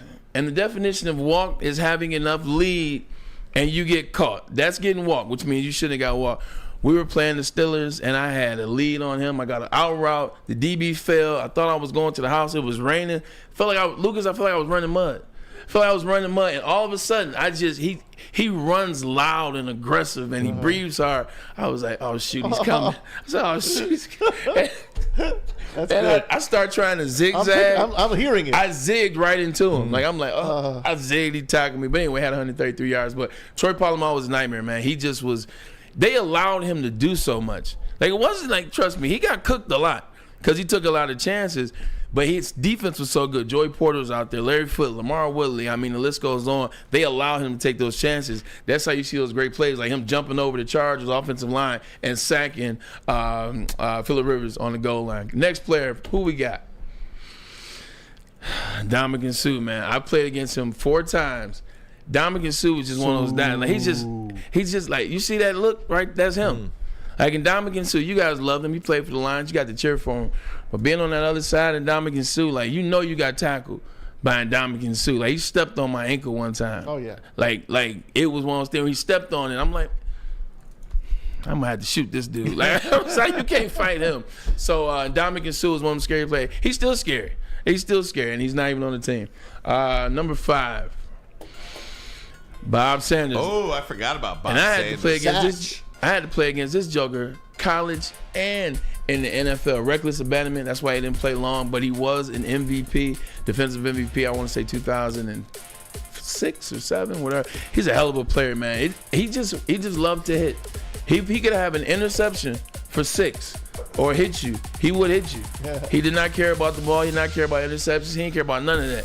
I see you. I'm going to split your number. That's what he told me one time. He's going to split my number. Number 4. Speaking of Joey Porter, and the Steelers, I played in that division. Cleveland Browns, Pittsburgh Steelers, Cincinnati Bengals, Baltimore. Joey Porter was just nuts. Like, Joey Porter didn't necessarily make that many plays on the field, but he beat up our running back in pregame warm-up one year. What? Yes. What's that story? Willie Green was running back out of Boston College, gets to the Cleveland Browns. They get into it in warm-ups, and he beat the hell. It was like bad. Like, how you get beat up and get kicked out the game? No kidding. Well, that's what happened. Joey Porter was he come up to you on the sideline. He come in your huddle. He be in your huddle and just like, y'all don't care what y'all run. It ain't gonna work. We was like, bro, like, this is like a violation. Like, ain't you supposed to be on the other side? Like, so Joey Porter was just a menace, and the NFL let him be a menace. Unbelievable. Number 3. Hey, now you talking about a scary. You talking about a scary guy. There's a reason why JB chose this picture of T. Sizz. Sizz was a grizzly bear. Like, he was, hey, Ray. They think they getting the first down. I think I know who number 1 is now. Yeah, like literally, like Sizz was that guy. He was scary. Like, I watched him take. I've only seen Joe Thomas get manhandled one time in my career. He picked Joe Thomas up, dumped him on his head, and then looked at him. I was like, yep, I'm glad I'm on the outside. Number 2. That 2000 team was something. And they're all on the same team. Look at Ray Lewis, Terrell Suggs, Haloti Ngata. I didn't even put him on here. Chris McAllister, Samari Rose. Shout out to Michigan State. Ray Lewis, hardest hit I've ever taken was Ray Lewis. This was 1. That's what I thought too. Nah, he's not 1. One is going to make more sense than this. Ray Lewis is one of the greatest linebackers of all time. What I put on one, it's not my position. That's for you guys to decide. Joker can hit. And it's the tone he set, and it's the way he talked. Like I told you how he talks. Like he's very church. Like he's very preacher-like a pastor. He was like, hey, number 17, tell him don't throw you away. I know that slant coming. I was like, shit. I was like, yeah, AD, he said he know the slant coming. You better find a way to work it. I converted to a go route and got in trouble, but I knew I was gonna get laid out. Ray Lewis hit me one time, and it messed my alignment of my body for the rest of the 8 weeks in the season. I got readjusted by my chiropractor, but my body was off alignment. By the way, this is your greatest top 10. No, it was because I got stories behind it. I love this. Ray Lewis one time, the very first time I played them, I'm listening to Ray in the huddle talk to his defense as we're 5-10 feet away, and we're looking like we're supposed to be running the play, but we're staring at him. He was like, they don't want it like we do. Today is a good day. It's a sermon day. And he looked at us and then looked back and said, I'm going to give y'all a sermon. That wide receiver that they got over there, he's all flash. He was talking about me. I was like, is that he talking about me? I do. I'm okay. He went off on a spill and they beat the hell out of us. But Ray, his motivation. And then after that, he'd be in the tunnel talking to my mom. He said, how you doing, Miss Edwards? Man, I love your son, man. He's such a good guy. I'm like, he wasn't saying that 2 hours ago. And number one, the scariest man it might be scariest man in NFL history. Throw it up there. Hey, bro. Hey, good one, Bray. Good one, Bray. That was a good one. I swear I was going to ask you, where is James Harrison? Nobody's more scary than him. He is a son of a bitch. All right, last story. This is about James Harrison. He went to Kent State. You know who else went to Kent State? Josh Cribbs. So Josh Cribbs and him are friends. So I meet Jack Lambert go there too? He did, actually. Yeah. He did. So I meet James Harrison in the summer at one of Josh's events. Didn't say much, but he was cool. He talked just a little bit, had some conversation, still had that look on his face as he was enjoying the drink. I was like, is the drink bad or you mad? I can't tell. But he spoke to me, had convo. He talked about Michigan. I was like, all right. Because you get cool with players, they stop taking shots at you. You start to protect. Like, I'm going to tackle you. If I got to, I'll hit you, but I got your back. And same for us. If I've gotten coming on crack back, if it's my boy, I'm not going to crack back. I'll just get in your way. So I thought we were building that chemistry. Fast forward to when we played them in the game, I ran a one-step slant because the corner went. Corner goes, one-step slant. You go in there. It's a blitz beater. He stepped back. He set me up. He said it like it was a blitz. And I ran the one step. And then he beeline right for me. By the time he turned, he put his helmet right in my chest. And the 7 and the 1 wrapped around his helmet. Jeez. And I just fell out. And so after the game, when we're in the tunnel, the families out there were talking. Who won that game? I never beat the Steelers when I was with the Browns. Right. 4.5 years of losses. I didn't beat them until I got to the Jets. He said, hey, man. I'm glad you held on to the ball. I was like, well, why you hit me? I thought we were boys. Oh, man, that's off season. He said, man, this is season. I don't like nobody. But James was scary, man. Literally, he's the only player, including Ray Lewis, including any linebacker you name, safety you name. He's the only player that when a play was called, I would look to see where he was. Even with Ray, plays called, so what? I'll figure it out. When you call a play and I knew James was around, I'd be like, I listen to Derek. I'm like, all right, I got you. I'll run it and get smacked. But James Harrison was by far.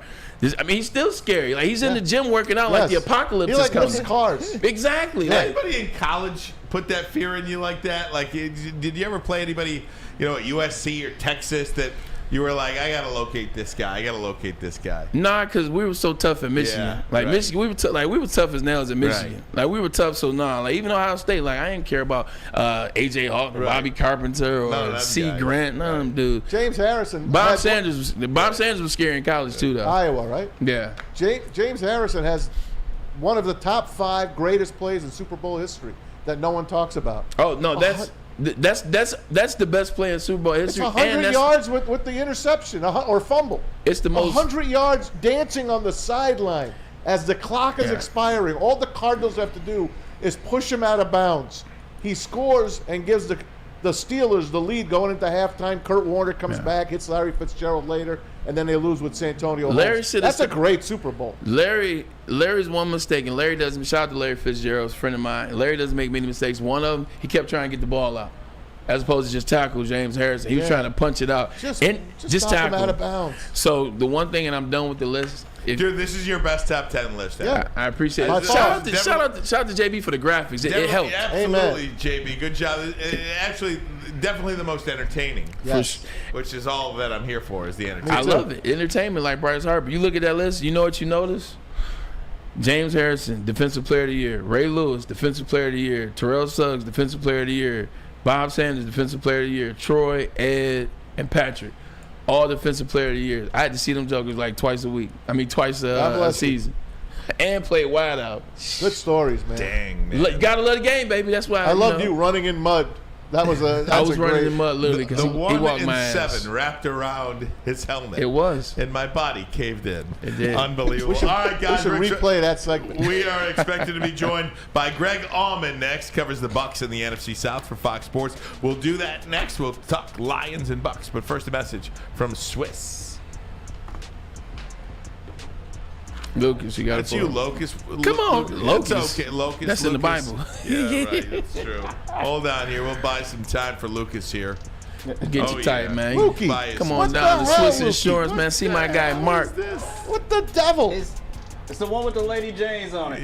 Hey, see? Hey, that got me too. That would make sense. But okay, Swiss Insurance. Do you have football on the brain? Fall ushers in college professional football, and this year is going to be awesome. Fall is also a perfect time to shop your home and auto insurance. Shop it like a pro with Swiss Insurance. They cover Woodward Sports, and they'll be covering you too. Ask for Market Swiss Insurance today at SwissINS.com or call 248-800-4177. That is Swiss Insurance.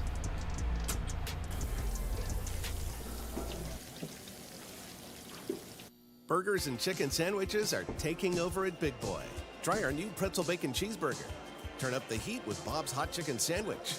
Upgrade those regular fries with our chili cheese fries or loaded baked potato fries.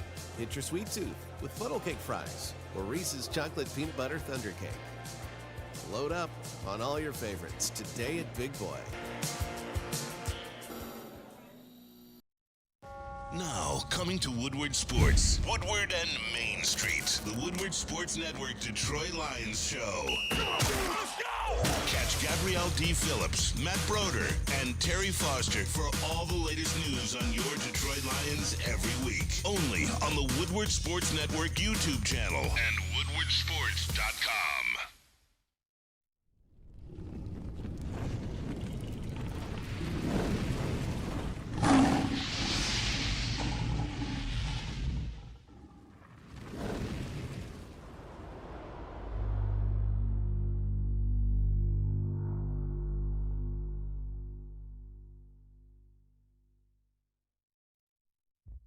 Brace yourselves, Detroit. As the sun begins to set, two of Woodward Sports' brightest young stars will be taking the mic for a brand new show. Woodward Nights with Boner and Broder. The dog days in Detroit are over, and the boys are unleashed. Join in on the banter and hop on the bandwagon of the #1 night show on the internet. Tune into the Woodward Sports YouTube channel every weeknight from 8 to 10 p.m. Woodward Nights with Boner and Broder. You see the weather's getting cold outside, so it means it's time to get inside for golf, and the best place to do it is at 5 Iron Golf downtown. Located at the Cambria Hotel, sim rentals, lessons, leagues, bar, and restaurant. But I got to tell you about the league. The league is a Woodward Sports League. It is on Thursdays, 5 to 7. That means tonight you can pull up, and then afterwards you can watch a little bit of Thursday night football looking at the Broncos and... I forgot who plays. It doesn't Chiefs. matter. The Chiefs, but you know we beat them already, so I wasn't even thinking about those guys. They're in the past. Sim rentals. They got the brand new TrackMan system. All the golf courses around the world. So come on down, have a good time, get some food, get some drinks. 5irongolf.com. Hey guys, did you see? And welcome back. Hour number 2. The Fox Sports put up a list of the top 10 NFL coaches. And there was a guy that was noticeably absent from the list. Let me put it up for you. I wonder who it is right now. Here is the list via Fox Sports NFL staff. Andy, if you're just doing audio only, Andy Reid is 1, Kyle Shanahan 2, Mike Tomlin 3, Sean McVay 4, Mike McDaniel 5. Then John Harbaugh 6, Doug Peterson 7, Pete Carroll 8, Nick Sirianni 9, and Bill Belichick 10. I have a problem with this list. I would put Dan Campbell 6 on this list. I'm with you. I'd have him in the top 10. And I would go Andy Reid, Kyle Shanahan, Mike McDaniel, Pete Carroll, Nick Sirianni, and then I would put Dan Campbell at 6. I don't know why Bill Belichick is on this list, to be honest with you. That's what he's done in the past. And to be honest with you, I don't know why John Harbaugh's on this list. How about McVay? Well, McVay. He won a Super Bowl what's he done the last 2 years? He won the Super Bowl 2 years ago, a year ago. And are they 3-2 right now? I got to look at their record. Are the Rams 3-2? They're also in rebuilding year, so you're holding that against them? No, 2-3. 2-3 the Rams. You're holding. Look, I think that Dan Campbell winning 12 of the last 15 games, should be on that list. Is that a list of career, or is that a list of 2023? If it wasn't a list of 2023, I'm trying to figure out how you would put Dan Campbell in front of Doug Peterson, who went to the playoffs last year. It has to be a list of career. Because that's the only reason why Bill Belichick's on. Because Tomlin's But you said you would put him in front of Doug Peterson. I'm like, Doug went to the playoffs I put him last on year. this year, 2023. Either way, hey, let's go to the VMix line and bring in Greg Allman, who covers the Bucs and NFC South for Fox Sports. You can follow him on X or Twitter, whatever you call it, at Greg Allman. Greg, thanks so much for the time here in Detroit. How are you? Thanks, Greg. Doing fine, guys. Hope you're doing well. Thanks for having me. Absolutely. Well, let's talk about this Bucs team, Greg. How are they 3-1? Not too many people expected this from the Bucs. Whether it was Baker Mayfield winning the job in the offseason or what, but how are the Bucs 3-1? Yeah, I think they've exceeded expectations for sure. I know that many people expected them to be on top of this division in the post-Tom Brady era, but no, they're tied for the NFL lead in turnover margin. They've played good defense. Probably won a game people didn't expect them to win. The first week at Minnesota, beat a good Saints team in their last game. And I mean, this Detroit team, obviously they played the Eagles, they lost to the Eagles, but I think this is a real measuring stick, the chance for them to validate their success at a level that they haven't had so far. Greg, appreciate having you on the show. I had the privilege of attending camp in New York in Florham, and I was there for the scrimmage between the Tampa Bay Buccaneers and the New York Jets. And at that particular time, it wasn't sure if Baker Mayfield was even going to be starting quarterback, would it have been Kyle Trask, and they just did not seem to be hitting on any cylinders. What changed from that practice, which was August, blah, blah, blah, I can't remember the date. What changed from that practice to the season and now? Because they just seem to be a completely different team than they were that day that I watched practice. Yeah, Baker's kind of done all the right things. Here's a guy that had all kinds of questions with interceptions, with turnovers, has kept those in check, has played well. I think he's the number one quarterback in the NFL on third down so far after 5 games, 5 weeks. So no, I think their defense has come up with takeaways at the right time, and their offense has limited their mistakes. They're still not, a finished product at all. They don't run the ball well. There's things they need to get better on, but for them to be 3-1, that's probably, again, aside from the people in that building, I think they didn't have many people that expected them to be where they are right now. Hey, Greg, I noticed a difference from afar about Todd Bowles. Todd Bowles is a very quiet guy. When he's in New York, I think he was over his head there with the Jet fans, wanted to kill him every other week. He gets another chance here now. And I think, is he a different guy? Is he more relaxed? What is your thoughts on Todd Bowles? I do think so. I mean, I don't know. New York wasn't a good experience for him. Was a coordinator on their Super Bowl championship team here in 2020. His first year as a head coach wasn't necessarily his team. Took over at the end of March when Bruce Arians retired, and didn't necessarily get to make it staff, didn't have personnel necessarily the same way. So this is probably the first Bucs team that's really has his imprint on it, personnel-wise, coaching staff-wise. And I think that's more indicative of what he wants this team to be. I think he's enjoyed this start. I think for 3 years here with Tom Brady, they had such high expectations. And I think they've relished people sleeping on them, people not expecting very much of them, and forgetting that a big part of that Super Bowl team in 2020 was the defense that's still mostly back here right now. Hey, Greg, there's a guy on the Tampa Bay Buccaneers team that myself and my audio engineer, Lucas, would love to have on the Detroit Lions. But I want to ask you, how's his headspace, talking about Mike Evans, how is his headspace right now with the Tampa Bay Buccaneers, and how is his health with the Tampa Bay Buccaneers? Because he's still a damn good wide receiver that I would love seeing in the Honolulu blue and silver. Yeah, he's got a hamstring, so there's definitely a question mark. Has not practiced, did not practice yesterday or today. Bowles said, kind of Friday's the most important day in terms of trying to see what he can do. Mike's had a lot of hamstring issues over the years and has pushed through a lot. So as long as there's not, as long as they don't see a real risk of exacerbating that and making it a multi-week injury, I think he'll be there on Sunday. This is a game that means a lot to him, a great defense to go up to. Having Mike Evans at receiver makes that a lot easier. He and Mayfield have connected really well. 3 touchdowns in the first 3 games. Mike's a motivated guy this year because he's in the last year of his contract. Very much wants to stay here in Tampa, but if not, wants to show the rest of the league what they can still get from a guy who's got 84 career touchdowns, 1,000 yards every year he's played in the league. This is a big one for him, and I think honestly, this is the throwback game for the Bucs. This is the orange creamsicle game for them on Sunday. Mike's a guy that missed out on the last chance they had to have throwbacks in 2012 here, but I think he's excited to be out there in the orange for sure. Now, you know what this is for Mike Evans? It's an audition. It's an audition. That's all I'm saying. We'll see. Hey, we're talking to Greg Auman, covers the Bucs in the NFC South for Fox Sports on X at Greg Auman. I wanted to ask you about a guy we're very familiar with here in Detroit, and that's co-defensive coordinator Larry Foote. He has really gotten this defense. To be incredibly the ball hawks +7 on the turnover margin. What has Larry Foote and that defense done there in Tampa? Because they are playing really, really good football.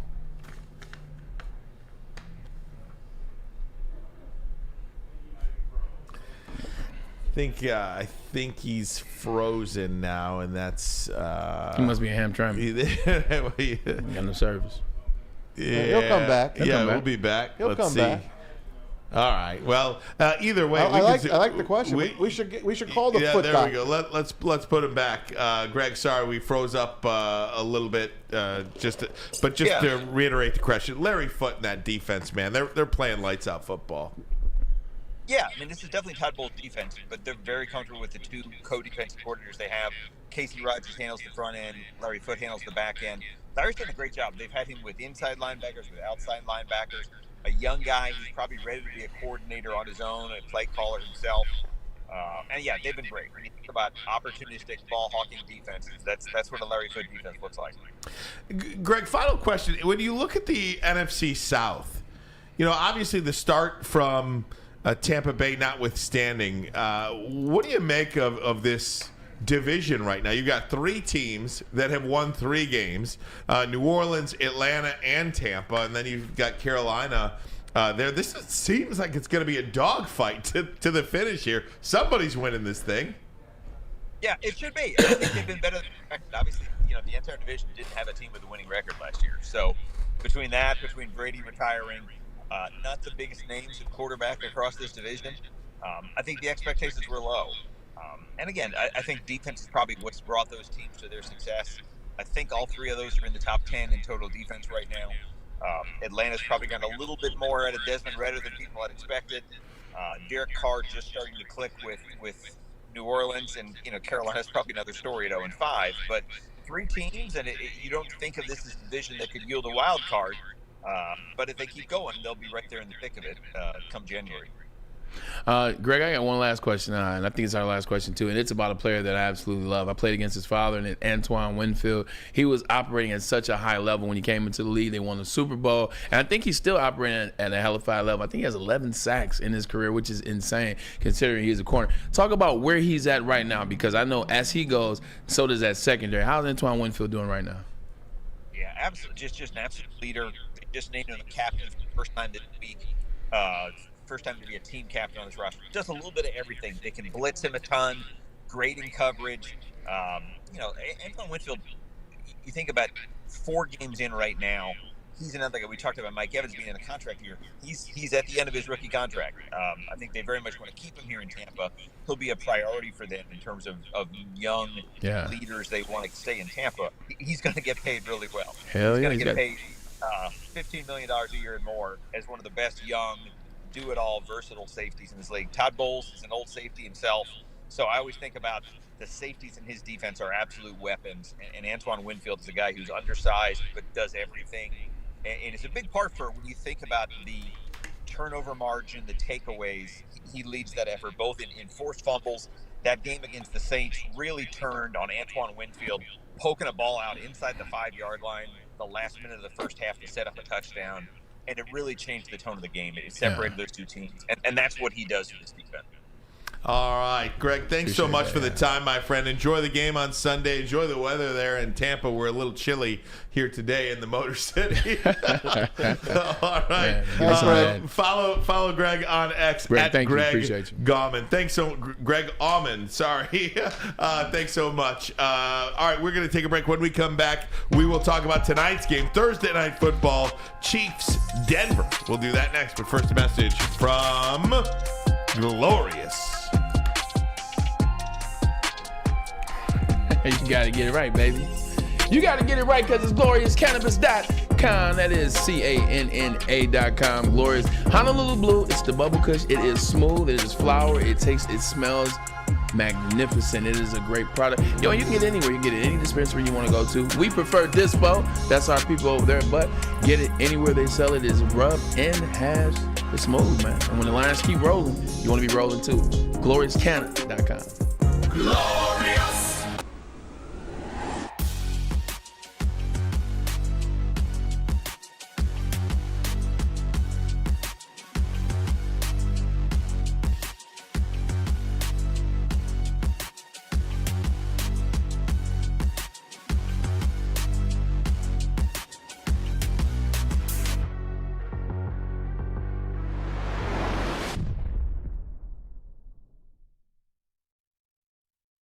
Join Woodward Sports' own Jeff Iafrate, along with special WSN guests for the most anticipated Lions season in decades. Filled with different surprises and expert analysis. You're not going to want to miss out. Go to our Woodward Sports YouTube channel on Sundays and tune in live from 9:30 to 11:30 a.m.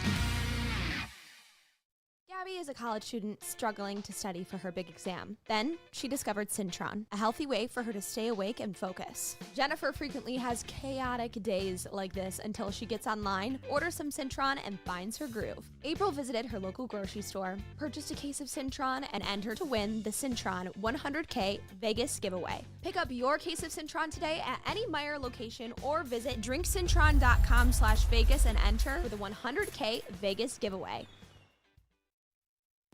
Now, coming to Woodward Sports, Woodward and Main Street, the Woodward Sports Network Detroit Lions show. Let's go! Catch Gabrielle D. Phillips, Matt Broder, and Terry Foster for all the latest news on your Detroit Lions every week. Only on the Woodward Sports Network YouTube channel and woodwardsports.com. Hey gang, let's talk about Outdoor Equipment Company, the official equipment provider of Woodward Sports. Michigan grown, family-owned bad boy mowers, tractors, steel handhelds, even weed whippers, Liberty trailers, Generac generators, Snow X plows and salters. Outdoor Equipment Company has it all. Buy it, rent it, 0% financing, delivered right to your doorstep. Check them out today, OutdoorEquipCo.com. All right, let's get into this one. Thursday Night Football. It is the Chiefs and the Broncos. And yes, it is expected that Taylor Swift will be in the house tonight. Woo! The big winner in that case is Jeff Bezos. You talked about the Amazon numbers growing from the bottom, and now they're here. You like that, Bray? Brought it back. I like a good bring back joke. There you go. Good bring back. They'll increase tonight too with all the Swifties. That notwithstanding, there is something that stinks to me about this game. I agree. And it just stinks. And that, I want to tell you that there is an upset special brewing tonight. I don't know if I could tell you that. I'm not going to come out here and say Broncos are winning this game. But I think it's going to be an enjoyable game to watch. I think the Broncos are going to hang around in this one. I definitely understand how you can say that, and I actually don't have a problem with it at all.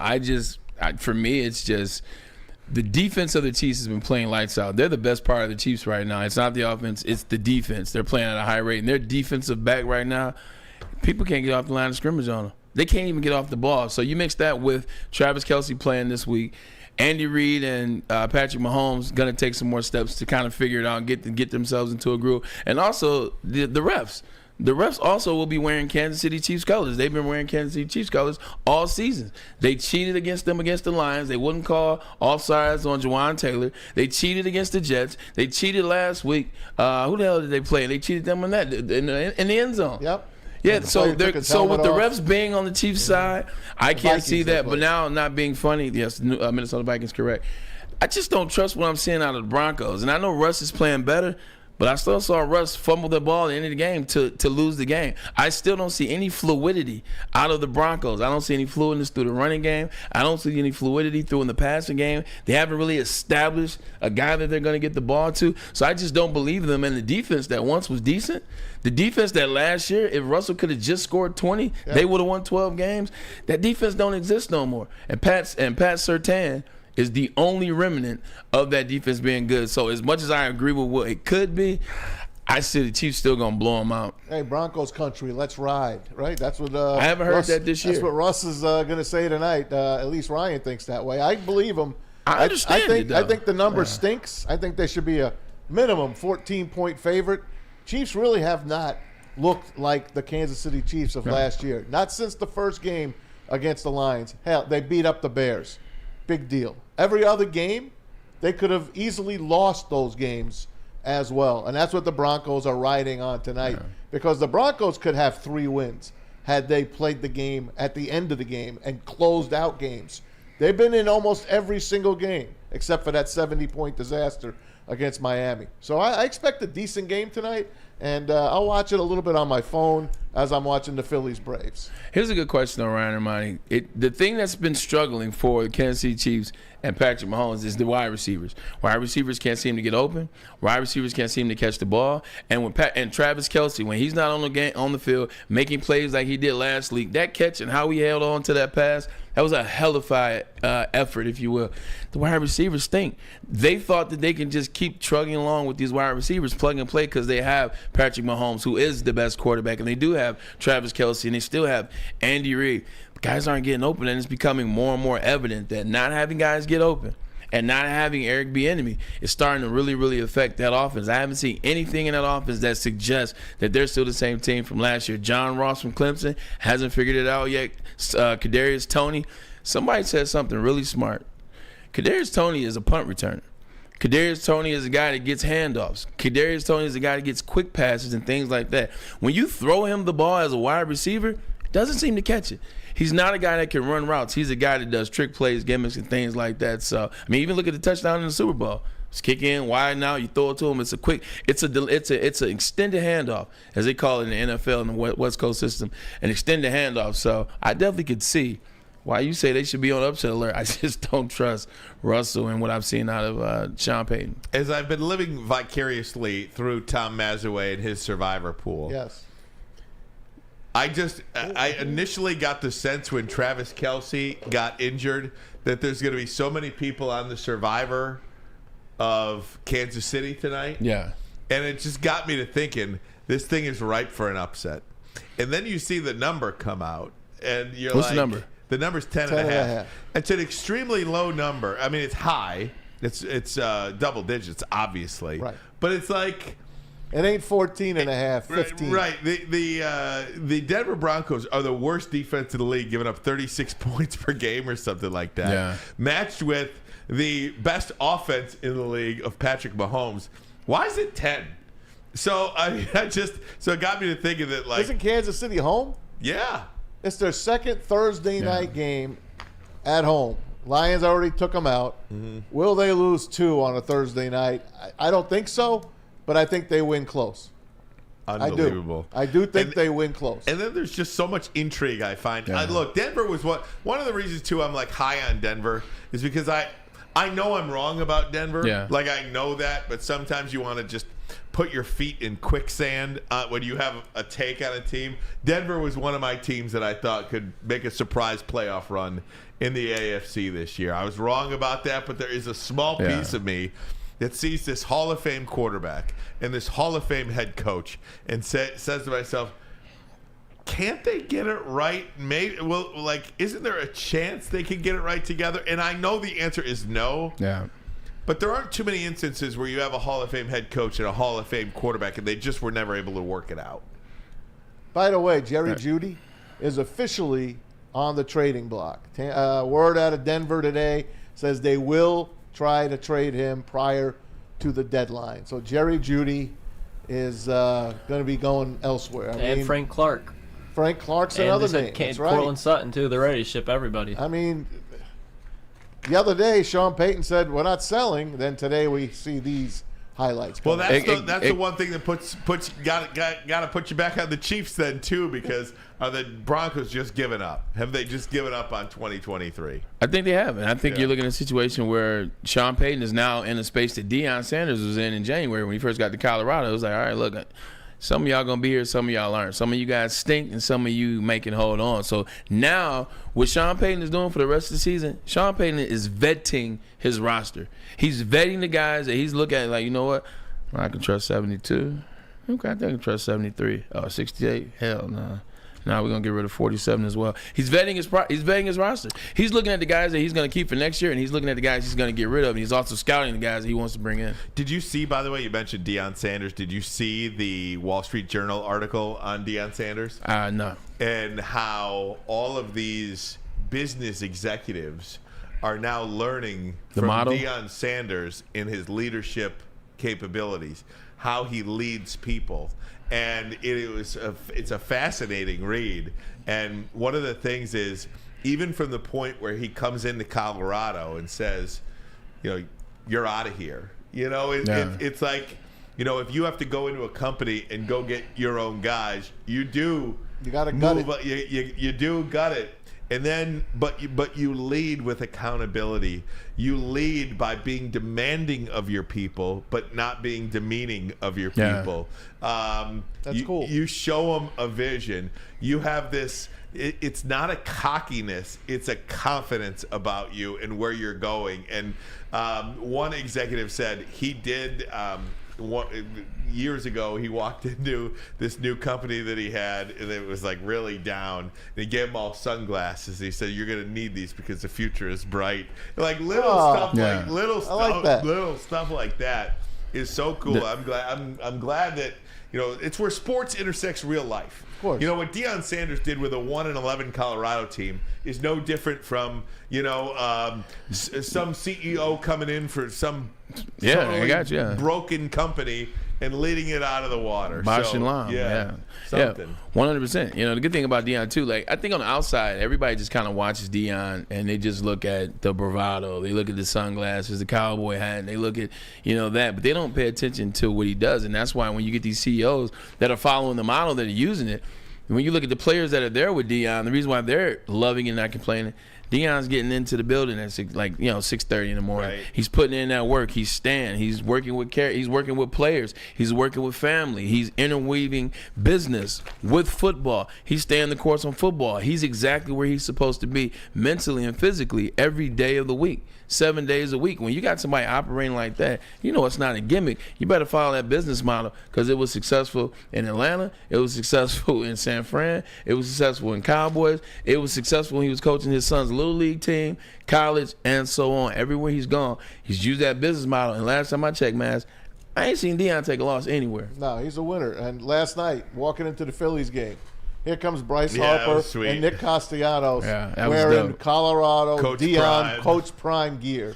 So and personal. Just looking so cool walking in. So he is bleeding in to every walk of life. No doubt. All right, guys, I got to take a break. Want to let you know, though, that you can start Sundays with us. The Lions Insiders, Woodward in Maine, 8 o'clock. You will start your game day, Lions game day, right here on Woodward Sports YouTube channel. Again, twice a week, Tuesdays, Sundays, 7 a.m. to 8 on Tuesdays. On Sundays, it's 8 to 9. Lions pregame show after that. Live stream, and then, of course, the postgame show after that. Lots to get to here, and you start your Sunday. Lions Insiders, Gabrielle D. Phillips, Matt Broder, Terry Foster take you until 9. All right, we are going to take a break. When we come back, we'll go around the NFL. Yes, sir. The first message from the Hamlin Pub. Oh yeah, have you ever wanted a bar where you felt like a regular? Well, we have just the place for you. Head to one of Hamlin Pub's 7 location experience where everyone's a regular. Whether you're enjoying half-off pizza on a Thursday or game day specials available during all Michigan sports and NFL game, Hamlin Pub is the place. Visit a location today and experience your new favorite sports pub. Brace yourselves, Detroit. Hey, if you're gonna As the DJ, sun begins to set, 2 of Woodward Sports' brightest young stars will be taking the mic for a brand new show. Woodward Nights with Spooner and Broder. The dog days in Detroit are over, and the boys are unleashed. Join in on the banter and hop on the bandwagon of the #1 night show on the internet. Tune into the Woodward Sports YouTube channel every weeknight from 8 to 10 p.m. Woodward Nights with Spooner and Broder. Come to any Lady Jane's Haircuts for Men for an award-winning haircut experience from one of our talented stylists and register for a once-in-a-lifetime opportunity to win an all-expenses-paid suite for the 2024 NCAA tournament for you and 5 of your best buds. That's right, college basketball's most elite event. You and your 5 best friends just get to any Lady Jane's today for an award-winning haircut experience and automatically register to win the trip of your dreams. Lady Jane's Haircuts for Men open 7 days a week. Walk in anytime. Lady Jane's, it's wicked awesome. Woodward Sports' own Tom Mazaway and Sam Stick Day will be hosting our Lions postgame show after every Lions game all season long. Tune into the Woodward Sports YouTube channel for his hot-off-the-press takes, game analysis, and Kool-Aid sipping celebrations. You won't want to miss it. Join Maz, Stick, and special guests each week immediately following every Lions game, exclusively on the WSN YouTube channel. How would you like to win a 100K Vegas trip? How would you like to win a 100K Vegas trip? Take your closest friends and live it up to the city that never sleeps. In the Centron Energy drink it and live it. Purchase a 24-pack today and enter to win the 100K Vegas getaway at drinkcentron.com/Vegas and buy a Centron at your local Meijer store. Centron, the healthier energy drink with great taste and choice of people who desire to look good, feel great, and be the best version of themselves. Go to drinkcentron.com/Vegas. Back to You almost said Woodward and Maine. I know, right? We got so many great shows, man. You know what I'm saying? I want to shout love out to all of them, man. But back to Ermanni and Edwards with Maz, creeping into the 3:30 hour. Ryan, Ermanni, what you want to talk about, man? Talk about some college football. Want to stay with the NFL? Oh, yeah. Let's finish up with the NFL, and then we'll do some college football. How about that? Tom Mazaway. Hey, the Vikings head coach, former teammate of Braylon, Kevin O'Connell. I know that guy. Yesterday, talking to the Minnesota media, not only about Justin Jefferson being out basically for about 4 or 5 weeks, but about the rookie wide receiver that they drafted, Jordan Addison. Shoot, he was one of the favorite players I evaluated in the draft, and couldn't have been more excited when Kwesi pulled the card. And since then, it's just been, it's been positive after positive, outside of driving a little fast one time. So I think, my expectation is we hit the gas with Jordan this weekend. You got a little John. Unintended. Mic drop there. Jordan Addison, of course, caught speeding, went 140 miles an hour. He made mention of that, and then, of course, he's like, we're going to step on the gas with Jordan Addison. Then he, no pun intended, as he was walking off. So, cool dude. I like Kevin O'Connell. I just don't know about him and Kirk Cousins. They just don't seem to be on the right page. So funny you say that, because there's something about Kevin O'Connell that rubs me the wrong way. Really? He's just not my kind of guy. Really? Especially watching that Netflix documentary or the quarterback. He just doesn't inspire me. No? He just doesn't inspire me at all. And even that, when I scouted Justin, or what's his name? Jordan Addison. When I scouted Jordan and then he pulled the card, I was, just not my kind of guy. He don't inspire me. Okay. Yeah. Bray, you got anything to say about him? Yeah, I mean, I can't speak to his opinion. I know the guy. Guy's class act. Like, I actually couldn't believe that was his voice because he sounds a lot older than he was when I met him in 2009 and 2010. He is, man. I was just having a realization. I know. But no, he's a good dude. He's struggling though.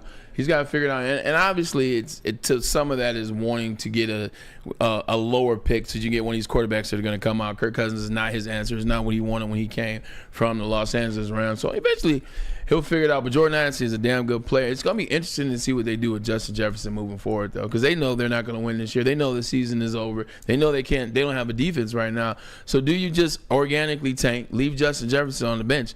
Because what it does is kind of helps you, because his contract is up.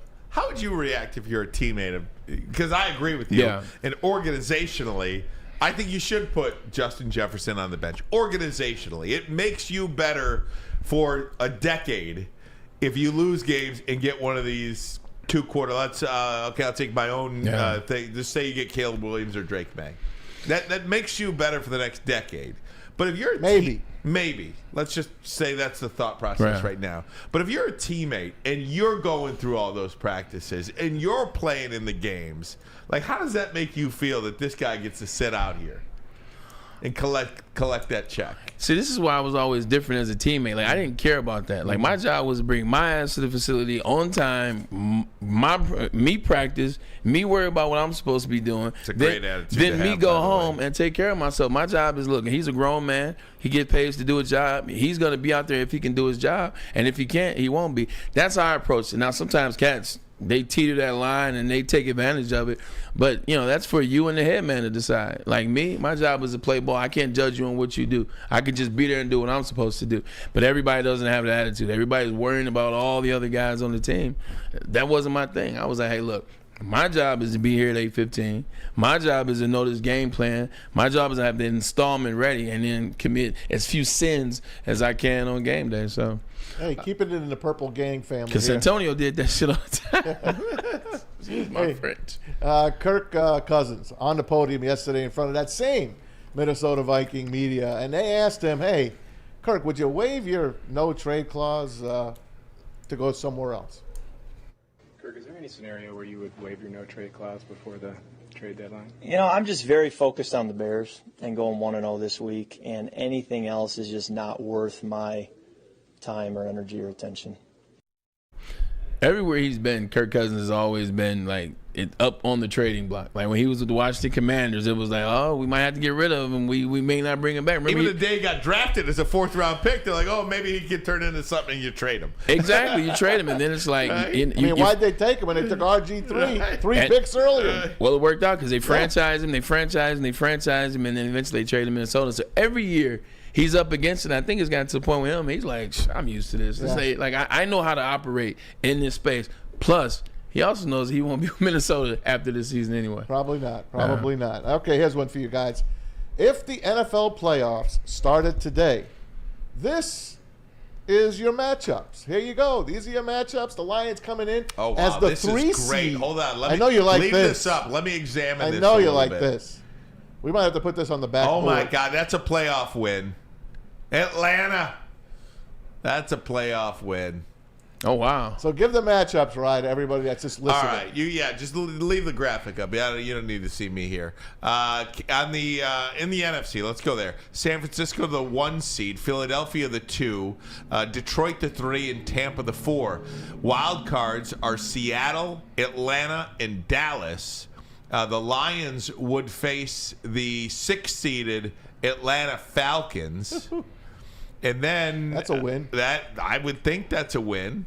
And then if Philadelphia, you want the 2-3. If you're not going to be 1, you don't want to be the 4 seed, right? Because then you'd have to go to San Francisco in the next round. If you win that. If you win that game, so Detroit would play the winner of Philadelphia Dallas because they don't reseed, do they? Well, yeah, they'll do that. Do they reseed? Yes. If the 4 loses, whoever, maybe the 6. So if maybe Dallas, Atlanta beats the Lions, so they'd have to go play San Francisco. So if Dallas, the 7 seed, beat Philly, Dallas would go to San Francisco. Correct. Okay. Correct. In the NFC, on the AFC side, it would be Kansas City 1, Miami 2, Pittsburgh the 3 seed, Jacksonville the 4 seed. Wild cards would be Indianapolis, Baltimore, and Buffalo. Baltimore? Wow. Incredible. That's fun, man. Isn't that cool? That's fun. That's after 5 weeks. The playoff chase is on. Almost a third of the season over. I know. It's funny you said playoffs, man. I was messing around with because the playoffs didn't exist in college when I was playing. It was BCS. I was looking at Michigan my junior and senior year. So if the playoffs existed my junior year, it would have been USC 1, playing Michigan 2 or 4, which they essentially played. Then it would have been LSU 2, playing Oklahoma 3, which happened.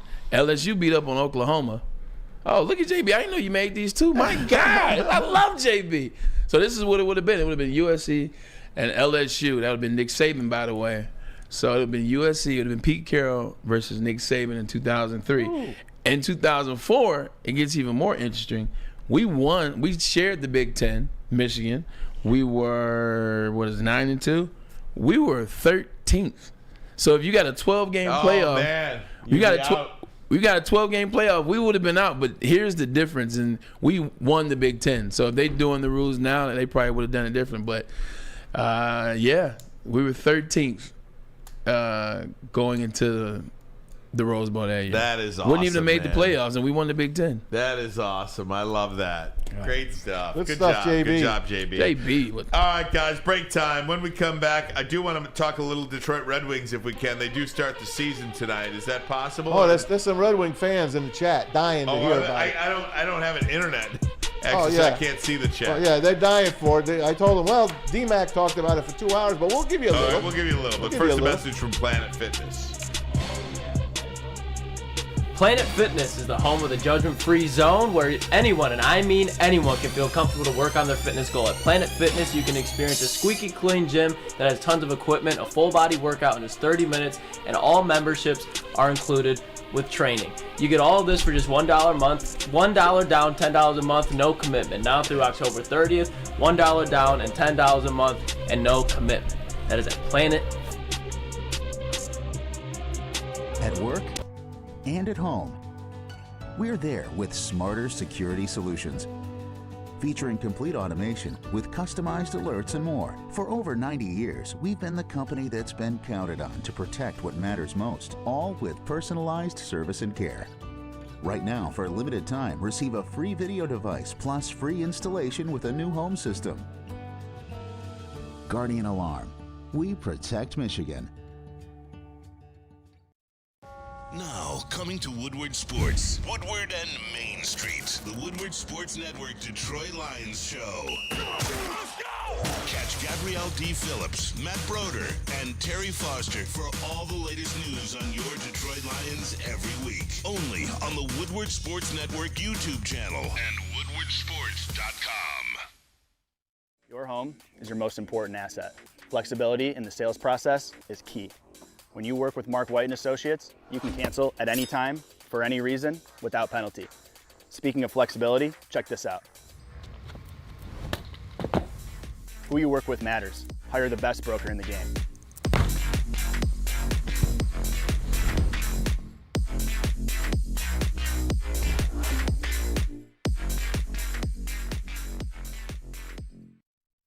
Hey, gang, when it comes to your pet, do not settle. Give your pet the best. That means Premier Pet Supply. Hands down, Michigan's best pet store. Family-owned and operated for over 30 years. 13 Metro Detroit locations. Over 60 brands of food. The lowest prices and curbside delivery is available. Premier Pet Supply. Give your pet the best. Check them out online at premierpetsupply.com. Guys, I do want to talk about some college football, and we will do that momentarily, but I would be remiss if we did not mention that the Detroit Red Wings open up the season tonight against the New Jersey Devils. Year 5 the Devils for Steve Yzerman and this hockey team, leading this hockey team. And there's a lot of anticipation, I think, this year. Are they a playoff team? I don't know that I can confidently say that, but I can confidently say that is my expectation. I think this team absolutely, I don't want to say needs to make the playoffs. It's not like Steve Yzerman is getting fired after this year. I think they will. But I think 5 years, yeah, let's go. I think for 5 years, I think you've seen steady improvement each year. Even this past season, they finished 500 or one game under 500, if I remember correctly. So they've been showing improvement each year. You want to see this year. Dylan Larkin got paid last year. Now you want to see the guy with the C on his chest. I want to see Dylan Larkin. Shout out to my Michigan brother. You see what I'm wearing right now. I want to see Dylan Larkin step up this year. Like, I want to see him get the team going. He got himself going, but I want to see him get his team going. This is year 3 for Morris Sider. Didn't really get a chance to see a lot of Morris Sider last year. He didn't necessarily have the year that I expected him to have after his rookie campaign, in which he won the trophy. So, want to see Morris Sider get going, and I want to see them continue to play good goalkeeping, because that's where they got better last year with Villahusa. Would it be fair to say that it is very clear the hierarchy of Detroit sports teams where they are? Okay. Not where you think they're viewed in your fandom, but where you think they are in terms of a championship. I think for the first time in a long time, there is a clear distinction between these 4 teams. The Lions are here. Yes. The Tigers are here. The Red Wings are here. And the Pistons are at the bottom. I would reverse the Tigers and the Red Wings. Not me, man. Not me. They won 30. They won 35 games last year. I think the Detroit Tigers are much closer to a championship than the Detroit Red Wings. Oh, championship. Championship. I don't know about that, bud. I stick with the Red Wings. That I don't know about, but I'm talking about fan interest. I'm not talking about fan interest. I'm talking about Scott good. Harris. Okay. I'm talking about good. I'm talking about competing for a championship. I think the Wings would be second, because if you can get in even as an 8 seed in the NHL, you know what 8 seeds can do. This is true. They can win. They're playing the Devils team tonight. The Devils they're for real. They got a great chance to win their division. They have young studs on that team. They just gave Lindy Ruff another contract extension, and then you got the Lions, Derek Lalonde, and they've got him. He's got them. Look at him coming out on the ice today on the Rock this morning, coming out for a little practice session, getting ready for tonight, man. And guess what? Tonight's game's not on Bally's. It's on ESPN Plus. That's to me. How do you even watch that? Sucks. I guess you got to have an ESPN Plus. I have ESPN Plus, but that's terrible. The ESPN Plus production of hockey games are horrible, absolutely horrible. How is Ken and Mickey not doing the home opener? This opener, the home opener is coming up on Saturday against the Lightning. That's a good rivalry there. But I believe the Wings are second up on the list of got a good chance to make a run in the playoffs. Tigers would be third. Pistons obviously fourth. Remember when you guys were talking about, like, when you hate somebody, like, they hate last, and then you love to hate, and you have teams, you have players. Like, well, New Jersey Devils are one of those teams. I remember when I first fell in love with hockey. Shout out to my boy Richard Simeon, got me in hockey at UD Jesuit. I remember 95. Wasn't it 95 when we got swept? Yep. By the Devils? I still hate the Devils. I remember driving when I first got to New Jersey, which is where I lived when I played for the Jets. I remember driving by the Izod Center, which is where they played. Yeah. I remember, and I saw, like, Devils play tonight. They had the Digital Bar. I was like, man, F the Devils. And somebody was, why are you so mad at the Devils? I was like, because they swept us in 95. I remember those brooms in 95. It was a terrifying experience. Because I just fell in love. I hated them. But it made the Red Wings to what they are. It's like Claude Lemieux. Like, I double hate him. Yeah, I get it. But anyways, but like you said, I love to hate. It's part of the game. I think baseball and hockey are maybe hard to judge. Like, I think the Tigers will be the favorites to win their division next year when it's all said and done. That's just my personal belief. They could. Yeah. And I think making the playoffs in hockey would not be equivalent to making the playoffs in baseball. I think it's winning a series in hockey would be equivalent to. Oh, yeah, I agree there. You know what I mean? Not just to make the playoffs, but they got to compete. Yeah. I agree, but the difference is in hockey, once you get in, you can win. Yeah. Right, sure. Yeah. Look at the Panthers last year. Absolutely. Oh, shoot, yeah. Baseball, too. These baseball playoffs. Rangers, look at the Diamondbacks. you're right. Rangers, Diamonds. I feel like baseball, man, you could be out. You remember that wild card was one game? Yeah. It used to be one game. One then game. They made it best Minnesota, of 3. it was like the Roy. That's the Lions. Like, I'm pissing. It's like you play 162 games, and then all of a sudden one game. That's out. 3 games, you're out. But think about it in baseball. When they had that one game, it wasn't a division winner that was in it. It was 2 outside of the playoff teams going at it. So I didn't think that was a bad thing, a winner-take-all against 2 also-rans. Now, you got to win a best of 3 against a wild card team, even if you won your division, which I don't think is fair. Right, no doubt. So, and congrats to the Diamondbacks. We even talk about them. Who? Exactly. Arizona sweeping the Dodgers last night. They just pulverized the Dodgers, held them to 6 runs. And look what they did last night, guys. First team in Major League history to hit 4 solo home runs in 1 inning. Unbelievable. That was, I don't know if you guys Bob got a chance to Costas see on the it. call last night. He did a great job. Yeah, he did. Did a great job. Like riding a bike. Can we talk about these uniforms? Can we go back to the Louis Gonzalez? Can we go back You like to the purple and green? Yeah, I hated the Twins uniforms too. Randy Johnson, Louis Gonzalez, The Kurt Twins Schilling. redid theirs, and they made them ugly. These D-back uniforms are horrible considering when they won the chip what they were looking like. They got to do something about that. I want to talk a little college football before we get out of here. We'll do that next. But first, a message from Mark White. Mark White, when buying or selling real estate, flexibility and control over the sales process is key. Sellers, how would you like the freedom of canceling your listing agreement at any time for any reason with no penalty? That is exactly what Mark White and Associates offers. It's called the Minute-by-Minute Listing Agreement by Mark White and Associates. Try Mark White's risk-free minute-to-minute listing agreement today. Looking to buying or sell real estate? Visit markwhitesells.com or call 248-290-8242. markwhitesells.com, where flexibility meets success. Take advantage of the Feldman Advantage. It is the best thing you can do because Feldman is Michigan's #1 Chevy dealer. Got to get yourself a Chevrolet with 18 locations. There's a Feldman dealership in your backyard. So just do me a favor. Visit FeldmanAuto.com. Since 1996, they have created the Feldman Advantage, and those that have taken care of those that have gone home with beautiful Chevrolets. You should too.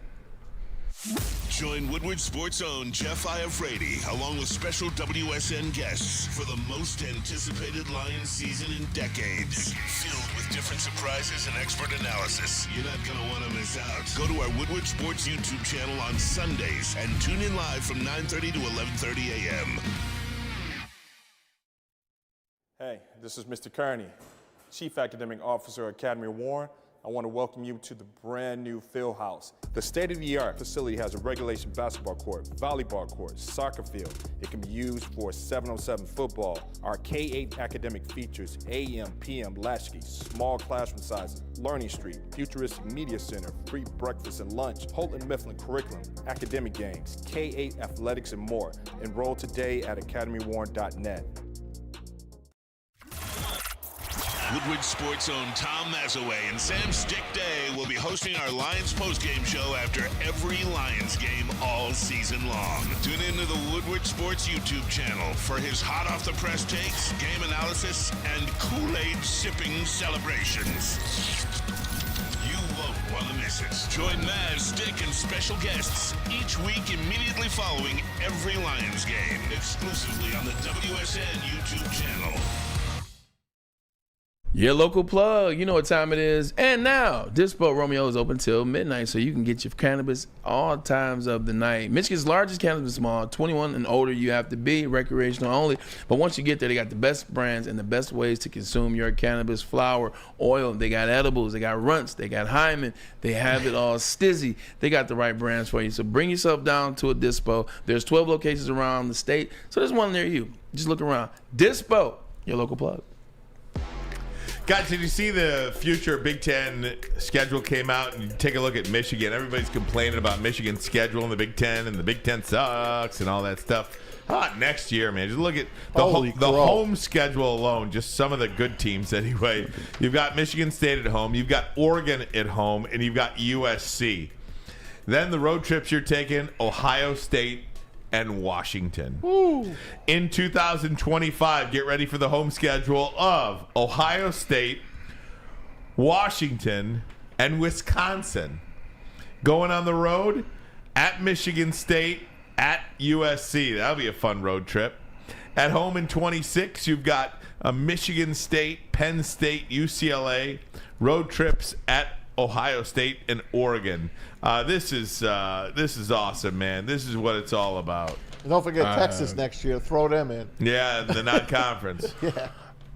This stuff's amazing. Speaking of stadiums, Autzen and Husky Stadium in Washington are the loudest stadiums. I bet. Are the loudest stadiums in the Pac-12. Right? Like, I played in their stadium, I couldn't hear anything. I bet. Autzen is, and this is a crazy thing, Autzen's 55,000. Like, Autzen, it's not 100,000. It ain't 90,000. It's 55,000, but it is in the middle of absolute nowhere, and that noise just goes and it keeps going, it doesn't go anywhere. Remember when Lloyd complained about the Crown Field? You said, remember, I was in the game. I played in that game. We lost. Well, you played in a lot of games. You might have forgot. We only played at Oregon once, and I was there. I was there for that one. How about Michigan, Indiana this week? You saw what? How about Michigan, Indiana this week? Unfortunately, I'll be at the game, but I mean. Unfortunately, I'll be at the game. I love you. I hate to say it. Yeah. I'm bored with Michigan football. I am, because there's no games. They're winning by 20 some odd points every game so far. I'm just being honest with you. I'm bored by it. I have no fire. I have no, like, every week for me is a week to show me that J.J. McCarthy is the #1 pick of the draft. Yeah, that's all. And I love, as a former player, I love everybody that's bored with Michigan, because 2 years ago we weren't bored. Michigan was getting our ass whooped. It's not so much about Michigan, but it's these other teams, man. The Big Ten sucks. I get it, but hey, as you guys always tell me, you have to play what's in front of you. That's right. But it's only been 3 years of the Big Ten sucking, because we've only been good for 3 years. The Big Ten's only sucked for 4 years. We weren't good the 1 year, so it didn't matter. And now it's about to go to that schedule where you're going to see a bunch of great games. So this little blip in the everybody was bored and everybody was mad at Michigan's schedule, not you, but everybody's mad. People won't even forget about this in 2 seconds. They're going to remember us getting our ass whooped, and then they're going to remember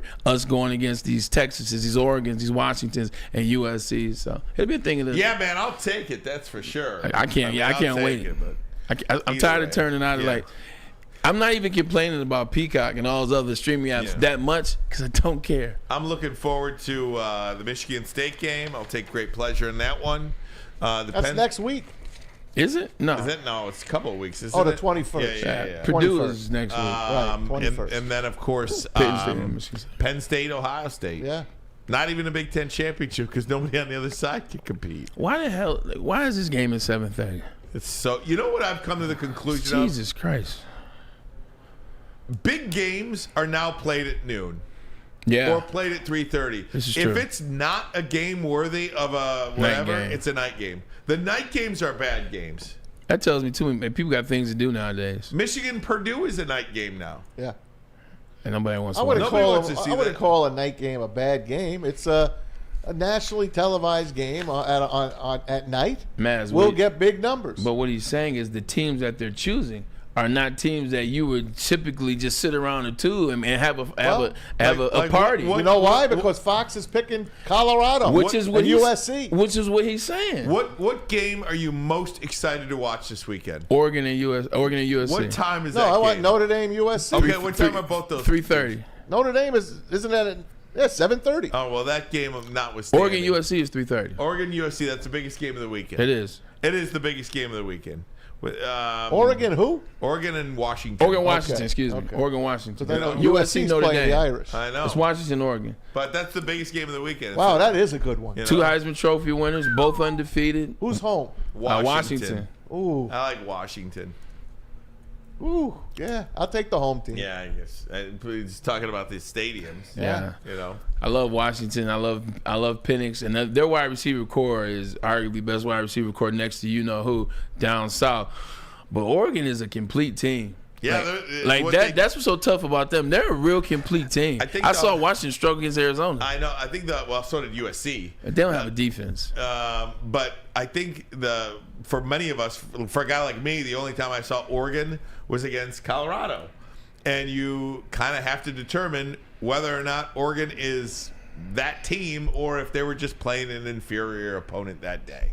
You know, I mean... Yeah, I don't know. Hey, what was Kevra talking about today?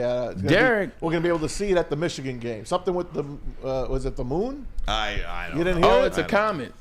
Isn't it a comet that isn't coming again or something? We'll have him on the show tomorrow. Oh, and discuss. Is it an eclipse? I think it is. That won't happen again until 2046. Yeah, wow. I think you got it right. It's man. an eclipse. And you'll be able to see it. It's a reverse eclipse. Yes, and you'll That's be able what to see it during the Michigan game. Look at the that. big house. Look at that. Look at that. All right, Bray, get us out of here. Look at that. Hey, get some turkeys tonight, Maz. Thanks, man. I need a lot of them. You need a couple of 4-baggers? Easy.